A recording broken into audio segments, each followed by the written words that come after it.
ನಮಸ್ಕಾರ, ತಮ್ಮೆಲ್ಲರಿಗೂ ಪ್ರೀತಿಯ ಸ್ವಾಗತ. ವಿಶ್ವಂ ವೈಚಾರಿಕ ವಾಹಿನಿಗೆ ನೀವು ನೋಡ್ತಾ ಇದ್ದೀರಿ ಕಾಫಿ ಕಟ್ಟೆ ನೇರ ಪ್ರಸಾರ. ಇದು ದಿನಪತ್ರಿಕೆಗಳಲ್ಲಿ ಬರುವಂಥ ಸುದ್ದಿ ಸಮಾಚಾರಗಳನ್ನು ನಾವು ಕೂತು ಚರ್ಚಿಸ್ತೀವಿ. ಯಾವ ವಿಷಯ ಎಷ್ಟು ಮುಖ್ಯ ಅನ್ನೋದನ್ನು, ಹಾಗೆ ಯಾವ ವಿಷಯಗಳು ನಮಗೆ ಅಷ್ಟೊಂದು ಮುಖ್ಯ ಆಗಲ್ಲ ಅನ್ನೋದನ್ನು ನಾವಿಲ್ಲಿ ಚರ್ಚಿಸ್ತೇವೆ. ಇವತ್ತಿನ ನಮ್ಮ ಈ ಕಾರ್ಯಕ್ರಮಕ್ಕೆ ಅತಿಥಿಗಳಾಗಿ ಬಂದಿದ್ದಾರೆ ಮಂಡ್ಯ ರವಿ. ನಮಸ್ತೆ. ನಮಸ್ತೆ. ನಮಸ್ಕಾರ. ದಯವಿಟ್ಟು ನಮ್ಮ ಸಹೋದ್ಯೋಗಿಗಳು ನಿಮಗೆ ಸ್ವಾಗತ. ಹಾಗೆ ಸರ್, ತಾವು ಅರುಣ್ ಗುರೂಜಿ, ಅರುಣ್ ಕುಮಾರ್, ನಿಮಗೂ ಪ್ರೀತಿಯ ಸ್ವಾಗತ. Thank you sir, thank you so much. Prakash Chandra ಅವರು ನಮ್ಮ ಜೊತೆಗಿದ್ದಾರೆ. ಇವತ್ತಿನ ಒಂದು ಮುಂಜಾನೆ ಮಾತನ್ನ ಹೇಳ್ತಾ ನಾವು ಇವತ್ತು ಪ್ರಾರಂಭ ಮಾಡ್ತಾ ಇದ್ದೀವಿ. ಜೀವನ ಅಂದರೆ ಜಾಣನ ಕನಸುದು, ಬಡವನ ವಿಪತ್ತು, ಶ್ರೀಮಂತನ ತಮಾಷೆ, ಅವುಗಳನ್ನೆಲ್ಲ ಮೀರಿದ ವಾಸ್ತವ ನಮ್ಮದಾಗಲಿ ಅಂತ ವಿಜಯವಾಣಿನಲ್ಲಿ ಬಂದಿರುವಂಥ ಈ ಮುಂಜಾನೆ ಮಾತನ್ನು ಹೇಳ್ತಾ ನಾವಿವತ್ತು ನಮ್ಮ ಕಾರ್ಯಕ್ರಮ ಶುರು ಮಾಡ್ತಾ ಇದ್ದೀವಿ. ಮೊದಲಿಗೆ ಪ್ರಜಾವಾಣಿನಲ್ಲೇ ಒಂದು ಹೆಡ್ಲೈನ್ಸ್ ಇದೆ, ಮುಟ್ಟಿನ ರಜೆ ನಿರಾಕರಿಸಿದ್ರೆ ದಂಡ ಅಂತ ಸರ್ಕಾರದವರು ಹೇಳ್ತಿದ್ದಾರೆ. ಇದನ್ನ ಕೋರ್ಟಲ್ಲಿ ಪ್ರಶ್ನೆ ಮಾಡಿದ್ರು. ಕೋರ್ಟು ಬೆಳಗ್ಗೆ ಅದನ್ನು ತಡೆ ನೀಡಿ ಮಧ್ಯಾಹ್ನ ಅದನ್ನು ತೆರವು ಮಾಡಿದೆ. ಬೆಳಗ್ಗೆ ಅದನ್ನು ತಡೆ ಮಾಡಿ ವಾದ ವಿವಾದಗಳನ್ನು ಆಲಿಸಿ ನಂತರ ಮಧ್ಯಾಹ್ನ ಅದನ್ನು ತೆರವು ಮಾಡಿದೆ. ಇದಕ್ಕೆ ಸಂಬಂಧಪಟ್ಟ ಹಾಗೆ ಪ್ರಕಾಶ್ ಚಂದ್ರ, ನಿಮ್ಗೆ ಏನು ಮಾಹಿತಿ ಇದೆ? ಅದೇನು ಅಂತಂದ್ರೆ, ಈಗ ಸರ್ಕಾರಿ ಉದ್ಯೋಗಿಗಳಿಗೆ ಮುಟ್ಟಿನ ರಜೆ ಕೊಡೋದು. ಹೌದು ಹೌದು. ಸೊ ಅದರಿಂದ ಅವ್ರ ಕೆಲಸಕ್ಕೆ ತೊಂದರೆ ಆಗುತ್ತೆ, ಅವರ ಇದು ಸಮಸ್ಯೆಗಳಾಗುತ್ತೆ ಅಂತೇಳಿ ಅದ್ರ ವಿರುದ್ಧ ಏನು ಕೋರ್ಟ್ಗೆ ಹೋಗಿದ್ರು. ಕೋರ್ಟ್ ಅದನ್ನ ಸರಿ ಅಂತ, ಮೊದಲ ನೋಟಕ್ಕೆ ಸರಿ ಅಂತೇಳಿ ತಕ್ಷಣಕ್ಕೆ ತಡೆಯಾಜ್ಞೆ ಕೊಟ್ಟು ಸರ್ಕಾರಕ್ಕೆ ನೋಟಿಸ್ ಕೊಡುವಂತ ಇದಾಯ್ತು. ಆದ್ರೆ ಅದನ್ನ ಮತ್ತೆ ಪ್ರತಿವಾದ ಮುಂದುವರಿಸಿದ ಸರ್ಕಾರಿ ವಕೀಲರು, ಇಲ್ಲ ಇದು ಮಹಿಳೆಯರ ಎಲ್ಲ ದೃಷ್ಟಿಯಿಂದಲೂ ಅದು ಅನುಕೂಲ, ಇದು ಒಳ್ಳೆ ನಿರ್ಧಾರ, ಇದು ಅವ್ರಿಗೆ ಈ ಸಂದರ್ಭದಲ್ಲಿ ಮುಜುಗರ ಆಗೋದು ತಪ್ಪಿಸೋಕ್ಕೋಸ್ಕರ ಸರ್ಕಾರ ಒಳ್ಳೆ ಕ್ರಮ ಕೈಗೊಂಡಿದೆ ಅಂತ ಮನದಟ್ಟು ಮಾಡಿಕೊಟ್ಟ ಮೇಲೆ ಅದನ್ನ ಮಧ್ಯಾಹ್ನ ಅದನ್ನ ಕೋರ್ಟೇ ಅದನ್ನ ತೆರವು ಮಾಡಿದೆ. ಇದ್ರ ಜೊತೆಲಿ ಈಗ ಈ ಮುಟ್ಟಿನ ಈ ರಜೆ ಸಂಬಂಧ ಈಗ ಸರ್ಕಾರ ಒಂದು ಮಸೂದೆ ಸಿದ್ಧಪಡಿಸ್ತಾ ಇದೆ. ಮೇ 28ಕ್ಕೆ ಸಿದ್ಧಪಡಿಸ. ಈಗ ಏನು ಬೆಳಗಾವಿ ಅಧಿವೇಶನ ನಡೀತಾ ಇದೆ, ಆ ಅಧಿವೇಶನದಲ್ಲೇ ಅದನ್ನ ಮಂಡಿಸಿ ಅದನ್ನ ಸದನದ ಅನುಮತಿ ತಗೊಳುತ್ತೆ. ಅದರಲ್ಲಿ ಏನು ವಿಶೇಷ ಅಂತಂದ್ರೆ, ಅಧಿಕಾರಿಗಳು ಯಾವುದೇ ಕಾರಣಕ್ಕೂ ಮಹಿಳಾ ಇವರಿಗೆ ಉದ್ಯೋಗಿಗಳಿಗೆ ಮುಟ್ಟಿನ ರಜೆ ನಿರಾಕರಿಸುವಂತಿಲ್ಲ. ಉದ್ದೇಶಪೂರ್ವಕವಾಗಿ ಏನಾದ್ರು ಕೆಟ್ಟದಾಗಿ ನಡೆಸ್ಕೊಂಡ್ರೆ, ಅವ್ರನ್ನ ತಾರತಮ್ಯ ಮಾಡಿದ್ರೆ, ಅವರ ಅಸ್ಪೃಶ್ಯತೆಗೆ ತುಂಬಾ ಅವ್ರನ್ನ ಎಲ್ಲರೆದುರು ಬೇರೆ ತರ ಅಪಮಾನ ಮಾಡುವಂತದ್ದು ಏನಾದ್ರು ದೃಢಪಟ್ರೆ 5,000 ದಂಡ ಹಾಕ್ತಿವಿ. ಈ ಹಿನ್ನೆಲೆಯಲ್ಲಿ ಕರ್ನಾಟಕ ಮಹಿಳಾ ಯೋಗಕ್ಷೇಮ ರಜೆ ಕಾಯ್ದೆ ಅನ್ನೊಂದು ಕರಡು ಮಸೂದೆ ಈಗ ಸಿದ್ಧ ಆಗ್ತಾ ಇದೆ, ಅಧಿವೇಶನದಲ್ಲಿ ಮಂಡಿಸ್ತಾರಂತೆ. ಅದ್ರ ಜೊತೆಗೆ ಮೇ 28ಕ್ಕೆ ಪ್ರತಿ ವರ್ಷ ಮುಟ್ಟಿನ ನೈರ್ಮಲ್ಯ ದಿನಾಚರಣೆ ಮಾಡ್ಲಿಕ್ಕೂ ಸರ್ಕಾರ ನಿರ್ಧಾರ ತಗೊಂಡಿದೆ. ಇದ್ರ ಬಗ್ಗೆ ನೀವೇನು ಹೇಳ್ತೀರಿ? ನೀವೇನು ಅಲ್ಲ, ಅದಾಗಬೇಕಾಗಿತ್ತು, ಆದ್ರೆ ಒಳ್ಳೇದು. ಯಾಕೆಂದ್ರೆ ಇದು ಎಲ್ಲೋ ಒಂದ್ ಕಡೆ ಅವರು ತುಂಬಾ ವೇದನೆಗಳನ್ನ, ನೋವುಗಳನ್ನ ಅನುಭವಿಸ್ತಿರೋಂಥ ದಿನಮಾನಗಳಿದ್ವು. ಅವರಿಗೆ ಒಂದ್ ದಿವಸ ರಜೆ ಕೊಡೋದ್ರಲ್ಲಿ ಯಾವುದೇ ತಪ್ಪಿಲ್ಲ ಅನ್ನೋದು ನನ್ನ ಭಾವನೆ ಅಷ್ಟೇ. ಖಂಡಿತ. ಇನ್ನು ಮುಂದಿನ ಸುದ್ದಿಗೆ ಹೋಗೋದಾದ್ರೆ, ಭಾರತದ ಅಕ್ಕಿಗೆ ಹೆಚ್ಚಿನ ಸುಂಕ ಟ್ಯಾಕ್ಸ್ ಹಾಕ್ಬಿಟ್ಟಿದ್ದಾರೆ ಟ್ರಂಪ್ ಅವರು. ಹೆಚ್ಚಿನ ಅದೆಲ್ಲ ಈ ಟ್ರಂಪ್ಗೆ ಇದ್ ಬಿಟ್ರೆ ಬೇರೆ ಏನು ಕೆಲಸಗಳೇ ಇಲ್ವಾ ಅಂತ ನಂಗೆ ಎಲ್ಲೋ ಒಂದ್ ಕಡೆ ಅನುಮಾನ ಆಗ್ತಾ ಇದೆ. ಇಲ್ಲ, ಅಮೇರಿಕ ಏನಾಗುತ್ತೆ ಸರ್, ಅದೊಂದು ದೇಶ. ಅದ್ ಯಾವ ತರ ಇದೆ ಅಂದ್ರೆ, ಅಲ್ಲಿ ನಾಗರಿಕತೆಯಿಂದ ಹುಟ್ಟು ಬಂದಿಲ್ಲ. ಹೌದು, ಪ್ರಪಂಚದ ಎಲ್ಲಾ ಜನ ಹೋಗ್ಬಿಟ್ಟು ಅಲ್ಲಿ ವಾಸ ಮಾಡ್ತಾ ಇರೋದ್ರಿಂದ ಎಲ್ಲಾ ದೇಶದವರು ಅಲ್ಲಿ ವಲಸೆ ಹೋಗ್ತಾರೆ. ಅವ್ರಿಗೆ ಹಣಕಾಸು ಬರದ ನಮ್ಮಂತರ ಅಲ್ಲಿ ಹೋದಾಗ ಹೆಚ್ಚಿನ ತೆರಿಗೆಗಳು ನಮ್ಮೇಲೆ ಹಾಕ್ಬಿಡ್ತಾರೆ. ಅವ್ರಿಗೆ ಬೇರೆ ದಾರಿನೇ ಇಲ್ಲ, ಅವ್ರಿಗೆ ಆಧಾರ ಇಲ್ಲ, ಬೇರೆ ಏನ್ ಮಾಡ್ತಾರೆ, ಏನೂ ಇರಲ್ಲ. ಹಾಗಾಗಿ ಅದು ಇವತ್ತು ವಿಶ್ವದಲ್ಲಿ ನಂಬರ್ 1 ಆಗಿರೋದು. ಈಗ ಫೈನಲಿ ಏನಾಗುತ್ತೆ ಅಂದ್ರೆ, ಈಗ ಗ್ರಾಹಕರ ಮೇಲೆ ಇದು ಪರಿಣಾಮ ಬೀರುತ್ತೆ. ಈಗ ಟ್ಯಾಕ್ಸ್ ಹಾಕೋದು ನಮ್ಮ ಮೇಲೆ ಹಾಕೋದು, ನಾವೇ ಅದನ್ನ ಬರ್ಸೋದು. ಹಾಗಾಗಿ ಇನ್ನು ಮುಂದೆ ಒಂದು ಅನ್ನ ತಿನ್ನೋದಕ್ಕೂ ಹಾಹಾಕಾರ ಆಗಬಹುದು, ಏನೋ ಗೊತ್ತಿಲ್ಲ. ಇಲ್ಲಾಂದ್ರೆ ಕೊಡ್ರಿ, ಕಾಸು ಕೊಡ್ರಿ, ಇಲ್ಲಾಂದ್ರೆ ವಾಪಸ್ ಹೋಗಿ ನಿಮ್ಮೂರಿಗೆ ಹೋಗಿ ಹಣದಿಂದಾನೇ ಎಲ್ಲ ಅನ್ನೋ ತರ ಆಗೋಗಿದೆ ಇವತ್ತು. ಹಣವಿದ್ದರೆ ಜಗವೆಲ್ಲ. ಹಣವಿದ್ದರೆ ಜೊತೆಗೆ ಅಮೆರಿಕ ಏನಿದೆ, ಅಮೆರಿಕನ ಈವರೆಗೆ ಆಡಳಿತ ಮಾಡಿದವರು ಮೊದಲಿನಿಂದನೂ ಭಾರತದ ವಿರೋಧಿ ನೀತಿ ಅನುಸರಿಸ್ಕೊಂಡು ಬಂದಿದ್ದಾರೆ. ಯಾವತ್ತಿಗೂ ನೋಡಿ, ರಷ್ಯಾಗೆ ಹೋಲಿಸ್ಕೊಂಡ್ರೆ ಅಮೆರಿಕ ಯಾವತ್ತೂ ಭಾರತಕ್ಕೆ ಅನುಗಾಲದ ಮಿತ್ರ ಅಲ್ಲ. ಏನಾಗಿದೆ ಇದರಲ್ಲಿ ಒಂದು ವಿಶೇಷ ಅಂದ್ರೆ, ಈಗ ಭಾರತ ರಷ್ಯಾ ಸಂಬಂಧ ಮುರಿಬೇಕು, ಆಮೇಲೆ ಭಾರತ ರಷ್ಯಾದಿಂದ ಕಚ್ಚಾ ತೈಲ ಆಮದು ಮಾಡ್ಕೊಳ್ತಾ ಇದೆ, ಅದನ್ನ ನಿಲ್ಲಿಸಬೇಕು. ಆಮೇಲೆ ನಮ್ ಜೊತೆ ಹೆಚ್ಚು ವ್ಯಾಪಾರ ಮಾಡ್ಬೇಕು, ನಮ್ಮ ವ್ಯಾಪಾರ ಇದಕ್ಕೆ ಭಾರತದಲ್ಲಿ ಹೆಚ್ಚು ಅವಕಾಶ ಕೊಡಬೇಕು. ಅದನ್ನ ಭಾರತವನ್ನು ಮಣಿಸೋ ದೃಷ್ಟಿಯಿಂದಾನೇ ಈ ಏನು ಕಳೆದ ಹೆಚ್ಚು ಕಮ್ಮಿ ಒಂದು 6 ತಿಂಗಳಿಂದ. ಆದ್ರೆ ಏನಾಗುತ್ತೆ, ಎಷ್ಟೋ ಪುಟಿನ್ ಸಹ ಹೇಳಿದ್ದಾರೆ, ನೀವ್ ಯಾರನ್ನೇ ಇದು ಮಾಡಿ, ಆದ್ರೆ ಮೋದಿನ ಅಷ್ಟು ಸುಲಭ ಬಗ್ಸ್ಲಿಕ್ಕೆ ಆಗಲ್ಲ. ಖಂಡಿತವಾಗಿ ಸರ್, ನೀವು ಹೇಳೋ ಸತ್ಯ. ಅಂದ್ರೆ ನಾವು ಬಹುಶಃ ಈ ದೊಡ್ಡಣ್ಣ ಅಂತ ಕರಿತೇವೆ, ಪ್ರೀತಿಯಿಂದ ದೊಡ್ಡಣ್ಣ ಅಂತ ಕರಿತೀವಿ. ದೊಡ್ಡಣ್ಣ ಅಂದ್ರೇನು, ಎಲ್ಲಾರು ಸರ್ವ ರೀತಿನಲ್ಲೂ ಸಮಪಾಲು ಸಮ ರೀತಿನಲ್ಲಿ ಎಲ್ಲ ನೋಡುವಂತ ವ್ಯಕ್ತಿಗೆ ಮತ್ತೆ ಯಾಕೆ ನಾವು ದೊಡ್ಡಣ್ಣ ಅಂತ ಕರಿಬೇಕು ಇವ್ರಿಗೆ? ಪ್ರಕಾಶ್ ಸರ್ ಏನ್ ಹೇಳಿದ್ರು ಅಕ್ಷರಶಃ ಸತ್ಯ. ಅದು ನಮ್ಮ ಕಂಟಿನ್ಯೂಸ್ ಆಗಿ ಅದು ಪ್ರೀತಿ ವಿಶ್ವಾಸ ಆಗ್ಲಿ ಫ್ರೆಂಡ್ಶಿಪ್ ಆಗ್ಲಿ ಯಾವುದೂ ಇಲ್ಲ. ಅದು ಎಸ್ಪೆಷಲಿ ಅಮೆರಿಕ. ಆಮೇಲೆ ಇನ್ನೊಂದು ವಿಶೇಷವಾಗಿ ಹಣಕಾಸು ಆರ್ಥಿಕ ನಿಟ್ಟಿನಲ್ಲಿ, ಆಮೇಲೆ ಏನು ರಕ್ಷಣಾ ಇದು ಮಿಲಿಟರಿ ಕೆಲವು ವಿಚಾರಗಳಲ್ಲಿ ಅಮೆರಿಕ ಅದು ಎಲ್ಲಕ್ಕಿಂತ ದೇಶಗಳಿಲ್ಲ. ಅವರಲ್ಲಿ ಅವ್ರದೇ ಆದಂತ ಕೆಲವು ಉತ್ಪನ್ನಗಳಿದಾವೆ, ಅವನ್ನ ಅವರು ಪ್ರಪಂಚಕ್ಕೆ ಮಾರಾಟ ಮಾಡ್ತಕ್ಕಂಥ ದೇರ್ ವೆರಿ ಕಮರ್ಷಿಯಲ್ ಕಂಟ್ರಿ ಅದು. ಹೌದು, ಗೊತ್ತಾಯ್ತು. ಅಲ್ಲಿ ಅನಿವಾರ್ಯತೆ ಇರ್ತಕ್ಕಂಥ ದೇಶ ಯಾವ್ದಂತ ನೋಡುತ್ತೆ. ನಮಗೆ ಅಲ್ಲಿ ಬಿಟ್ರೆ ಬೇರೆ ಅನಿವಾರ್ಯತೆ ಎಲ್ಲೂ ಕಾಣಲ್ಲ ಅಮೆರಿಕ. ಸೊ ನಮ್ಮಲ್ಲಿ ಏನ್ ಬೇಕಾದ್ರೆ ಟ್ಯಾಕ್ಸ್ ಹಾಕ್ಬಿಡ್ತಾರೆ. ಸೊ ಮೋದಿ ಅವ್ರು ಬಂದ್ ಏನ್ ಮಾಡ್ಬಿಟ್ರು, ಅಲ್ಲಿಂದನೂ ಕೂಡ ಸ್ವಾವಲಂಬನೆಯನ್ನು ಪಡಿಬೇಕು, ಎಲ್ಲರ ಮೇಲೆ ಡಿಪೆಂಡ್ ಆಗಿರ್ಬಾರ್ದು ಅಂತ ಹೇಳಿ ಒಂದೊಂದನೇ ಕಟ್ ಮಾಡ್ತಾ ಬರ್ತಾರೆ. ಈಗ ಅವ್ರಿಗೆ ಭಯ ಶುರುವಾಗಿದೆ. ಆದ್ರೂ ಭಯ ಇದ್ರೂ ಕೂಡ ಅವ್ರು ಪ್ರವೋಕ್ ಬಿಡಲ್ಲ. ಅವ್ರು ನಮ್ಮ ಮೇಲೆ ಹಾಕ್ತಾರೆ, ಮಾಡ್ತಾರೆ, ಅನ್ಭವಿಸ್ಲೇಬೇಕು ನಾವೆಲ್ಲ. ಮೊನ್ನೆ ಒಬ್ರು ನನಗೆ ಅಮೆರಿಕದಿಂದ ಕ್ಲೈಂಟ್ ಇದಾರೆ, ಫೋನ್ ಮಾಡಿದ್ರು, ಸರ್ ನಮ್ಮ ಯಜಮಾನ್ರದ್ದು ಕೆಲಸ ಏನಾಗುತ್ತೆ ನೋಡಿ ಸರ್, ನನ್ನ ಗ್ರೀನ್ ಕಾರ್ಡ್ ಅವ್ರ ಮೇಲೆ ಡಿಪೆಂಡ್ ಇದೆ ಅಂತ. ಎಂತ ಭಯದಲ್ಲಿದ್ದಾರೆ ನಮ್ಮ ದೇಶದವ್ರು ಅಂದ್ರೆ ಅದನ್ನ ಎಕ್ಸ್ಪ್ರೆಸ್ ಮಾಡಕ್ ಸಾಧ್ಯನೇ ಇಲ್ಲ. ನಾವ್ ಇಲ್ಲಿ ಕುತ್ಕೊಂಡು ನಾವ್ ಏನೇ ಚರ್ಚೆ ಮಾಡಿದ್ರು ಅಲ್ಲಿರೋ ನಮ್ ದೇಶದವ್ರಿಗೆ ನಾವು ಉತ್ತರ ಕೊಡಕ್ಕಾಗಲ್ಲ ಅಂತ ಭಯ ಇಟ್ಕೊಂಡ್ಬಿಟ್ಟು ಅಲ್ಲಿ ಜೀವನ ಮಾಡ್ತಾ ಇದಾರೆ. ಸೊ ಇದಕ್ಕೆಲ್ಲ ಒಂದು ಒಳ್ಳೆ ರೀತಿನಲ್ಲಿ ಬರ್ಬೇಕು, ಒಂದು ನ್ಯಾಯ ಬರ್ಬೇಕು. ಎಲ್ಲ ದೇಶನೂ ಒಂದೇ, ಎಲ್ಲ ನಾಗರಿಕರು ಒಂದೇ. ನಮ್ ದೇಶದವ್ರಾಗ ಅಲ್ಲಿ ದುಡಿತಾ ಇದಾರೆ ಅಂದ್ರೆ ಇಲ್ಲಿ ನಮ್ಮ ಇಂಟೆಲಿಜೆನ್ಸ್ ನಲ್ಲಿ ಕೊಡ್ತಾ ಇದೀವಿ ಅಂತ ಅರ್ಥ. ಅವ್ರಿಗೆ ಸೇಫ್ಟಿ ಇಲ್ಲ, ಸೆಕ್ಯೂರಿಟಿ ಇಲ್ಲ ಅಂದ್ರೆ ತುಂಬಾ ಕಷ್ಟ. ನಾವೆಲ್ಲ ಈಗ ಅದ್ರ ಬಗ್ಗೆನೇ ನಾವೆಲ್ಲ ಚರ್ಚೆ ಮಾಡ್ತಕ್ಕಂಥದ್ದು. ನಿಜ. ಈಗ ಆ ವಿಚಾರವಾಗಿ ಕೇಂದ್ರ ಸರ್ಕಾರದವರು ತುಂಬಾ ಆಲೋಚನೆಗಳನ್ನ ಮಾಡಿ ನಮ್ಮಲ್ಲೇ ಒಂದಷ್ಟು ಕ್ರಿಯೇಟ್ ಮಾಡಬೇಕಾಗತ್ತೆ, ನಾವ್ ಯಾರ ಮೇಲೂ ಡಿಪೆಂಡ್ ಆಗ್ಬಾರ್ದು ಅನ್ನೋ ಕಾರಣ ಮೇಕ್ ಇನ್ ಇಂಡಿಯಾ ಮಾಡ್ತಾ ಇದಾರೆ. ಅದನ್ನ ತುಂಬಾ ಅದ್ಭುತವಾಗಿ ಕೂಡ ಒಂದು ಕಾರ್ಯಕ್ರಮನ ಯೋಜನೆ ರೂಪಿಸ್ತಾ ಇದ್ದಾರೆ. ಮುಂದಿನ ದಿನಗಳೇ ಬಹುಶಃ ನಾವು ಇಲ್ಲೇ ಹುಟ್ಟಿ ಇಲ್ಲೇ ನಮ್ಮ ಜೀವನ ನಡೆಸಿ ನಾವಿಲ್ಲೇ ನಮ್ಮ ದೇಶ ಸೇವೆ ಮಾಡುವಂತ ಕಾಲ ತುಂಬಾ ದೂರ ಇಲ್ಲ ಅಂತ ನನ್ನ ಭಾವನೆ ಅಂತ. ಖಂಡಿತ ಈ ಜಾಗತಿಕ ಮಾರುಕಟ್ಟೆಯಲ್ಲಿ ಈಗ ಏನೇ ವ್ಯವಹಾರ ಆದ್ರೂ ಅಮೆರಿಕ ಡಾಲರ್ ಮೇಲೆನೆ ನಡೀತಾ ಇದೆ. ಅದ್ರ ಏಕಸ್ವಾಮ್ಯ ಮುರಿಬೇಕು ಅಂತೇಳಿ ಮೋದಿ ಈಗ ರಷ್ಯಾ ರೂಬಲ್ಲು, ಆಮೇಲೆ ಯೂರೋ, ಈ ತರದೆಲ್ಲ ಹೆಚ್ಚೆಚ್ಚು ಇದನ್ನ ಮುಂದೆ ಮಾಡ್ತಾ ಇದಾರೆ. ಜೊತೆಗೆ ಅಮೆರಿಕ ಬಿಟ್ಟು ಬೇರೆ ದೇಶಗಳು, ಆಯಕಟ್ಟಿನ ದೇಶಗಳ ಈಗ ವ್ಯಾಪಾರ ಒಪ್ಪಂದ ಮಾಡ್ಕೊಳ್ಳೋ ಮುಖಾಂತರ ಅಮೆರಿಕಕ್ಕೆ ತಿರುಗೇಟು ಹೊಡಿತಿದ್ದಾರೆ. ಇದು ಬಹುಶಃ ಕಳೆದ ಒಂದು 3-4 ತಿಂಗಳಲ್ಲಿ ಏನಾಯ್ತು, ಇದು ಅಮೆರಿಕ ಕೂಡ ಅದು ಗೊತ್ತಾಗಿದೆ. ಈಗ ಅವ್ರಿಗೆ ಸಮಯ ಸಿಕ್ತರೆ ಪಾಕಿಸ್ತಾನ ಬಿಡಲ್ಲ ಅವ್ರನ್ನ ಉಪಯೋಗಿಸೋಕೆ ಅವ್ರ ಜೊತೆಗೆ ಫ್ರೆಂಡ್ಶಿಪ್ ಮಾಡ್ಬಿಡ್ತಾರೆ. ಮಾಡಿದ್ದಾರೆ. ಅದೇ ವೇಳೆ ಅವ್ರ ವಿರುದ್ಧ ನಡ್ಕೊಳಕ್ಕೂ ಇಷ್ಟ ಇಲ್ಲ. ಮೋದಿ ನನ್ನ ಆಪ್ತ ಸ್ನೇಹಿತ, ನನ್ನ ಬಹಳ ಇದು ಅಮೆರಿಕ ನಮ್ಮ ಸ್ನೇಹಿತ ಅನ್ನೋ ದೇಶದ ಭ್ರಮೆ ಅದ ಅಷ್ಟೇ. ಅಲ್ಲ, ಅವನು ಮೋದಿ ನನ್ನ ಆತ್ಮ ಸ್ನೇಹಿತ ಅಂತ ಹೇಳುದು, ಮತ್ತೆ ಬೆನ್ನಿಗೆ ಚೂರಿ ಹಾಕೋದು. ಒಟ್ಟಾರೆ ತಾತ್ಪರ್ಯ ಏನಂದ್ರೆ, ಈ ಅಮೆರಿಕ ಯಾವಾಗ ಏನ್ ಬೇಕಾದ್ರೂ ಮಾಡಬಹುದು, ನಾವು ಅದನ್ನ ಪೂರ್ಣ ಪ್ರಮಾಣದಲ್ಲಿ ನಂಬುವಂತ ಹಾಗಿಲ್ಲ.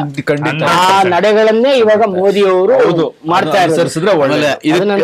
ಇದಕ್ಕೆ ಪೂರ್ವಕವಾಗಿ ಇನ್ನೊಂದು ಬೆಳವಣಿಗೆ ಏನು ಅಂತಂದ್ರೆ, ಅಮೆರಿಕ ಏನು ಚೀನಾ ಮೇಲೆ ಪ್ರತಿ ತೆರಿಗೆ ಇದು ಏನು ಹಾಕಿದೆ, ಅದಕ್ಕೆ ಧಿಕ್ಕರಿಸಿ ಈಗ ಟ್ರಂಪ್ ಏನು ಕ್ಸಿ ಜಿನ್ಪಿಂಗ್ ಆಡಳಿತ ಯಾವ ರೀತಿ ಜಗತ್ತಲ್ಲಿ ತನ್ನ ವ್ಯವಹಾರ ವಿಸ್ತರಿಸಿದೆ ಅಂತಂದ್ರೆ, ಈ ಆಮದಿಗಿಂತ ರಫ್ತು ಜಾಸ್ತಿ ಮಾಡಿ $1,00,000 ಕೋಟಿ ವ್ಯವಹಾರ ಮಾಡಿದೆ ಅಂತ. ಇದು ಅಮೆರಿಕನ್ ಇದು ತಲ್ಲಣಗೊಳಿಸಿದೆ. ನನ್ ಮೇಲೆ ಡಿಪೆಂಡ್ ಆಗಿಲ್ಲ ಚೀನಾ, ಬೇರೆ ದೇಶ ಹೆಚ್ಚು ರಫ್ತು ಮಾಡ್ತಾ ಇದೆ.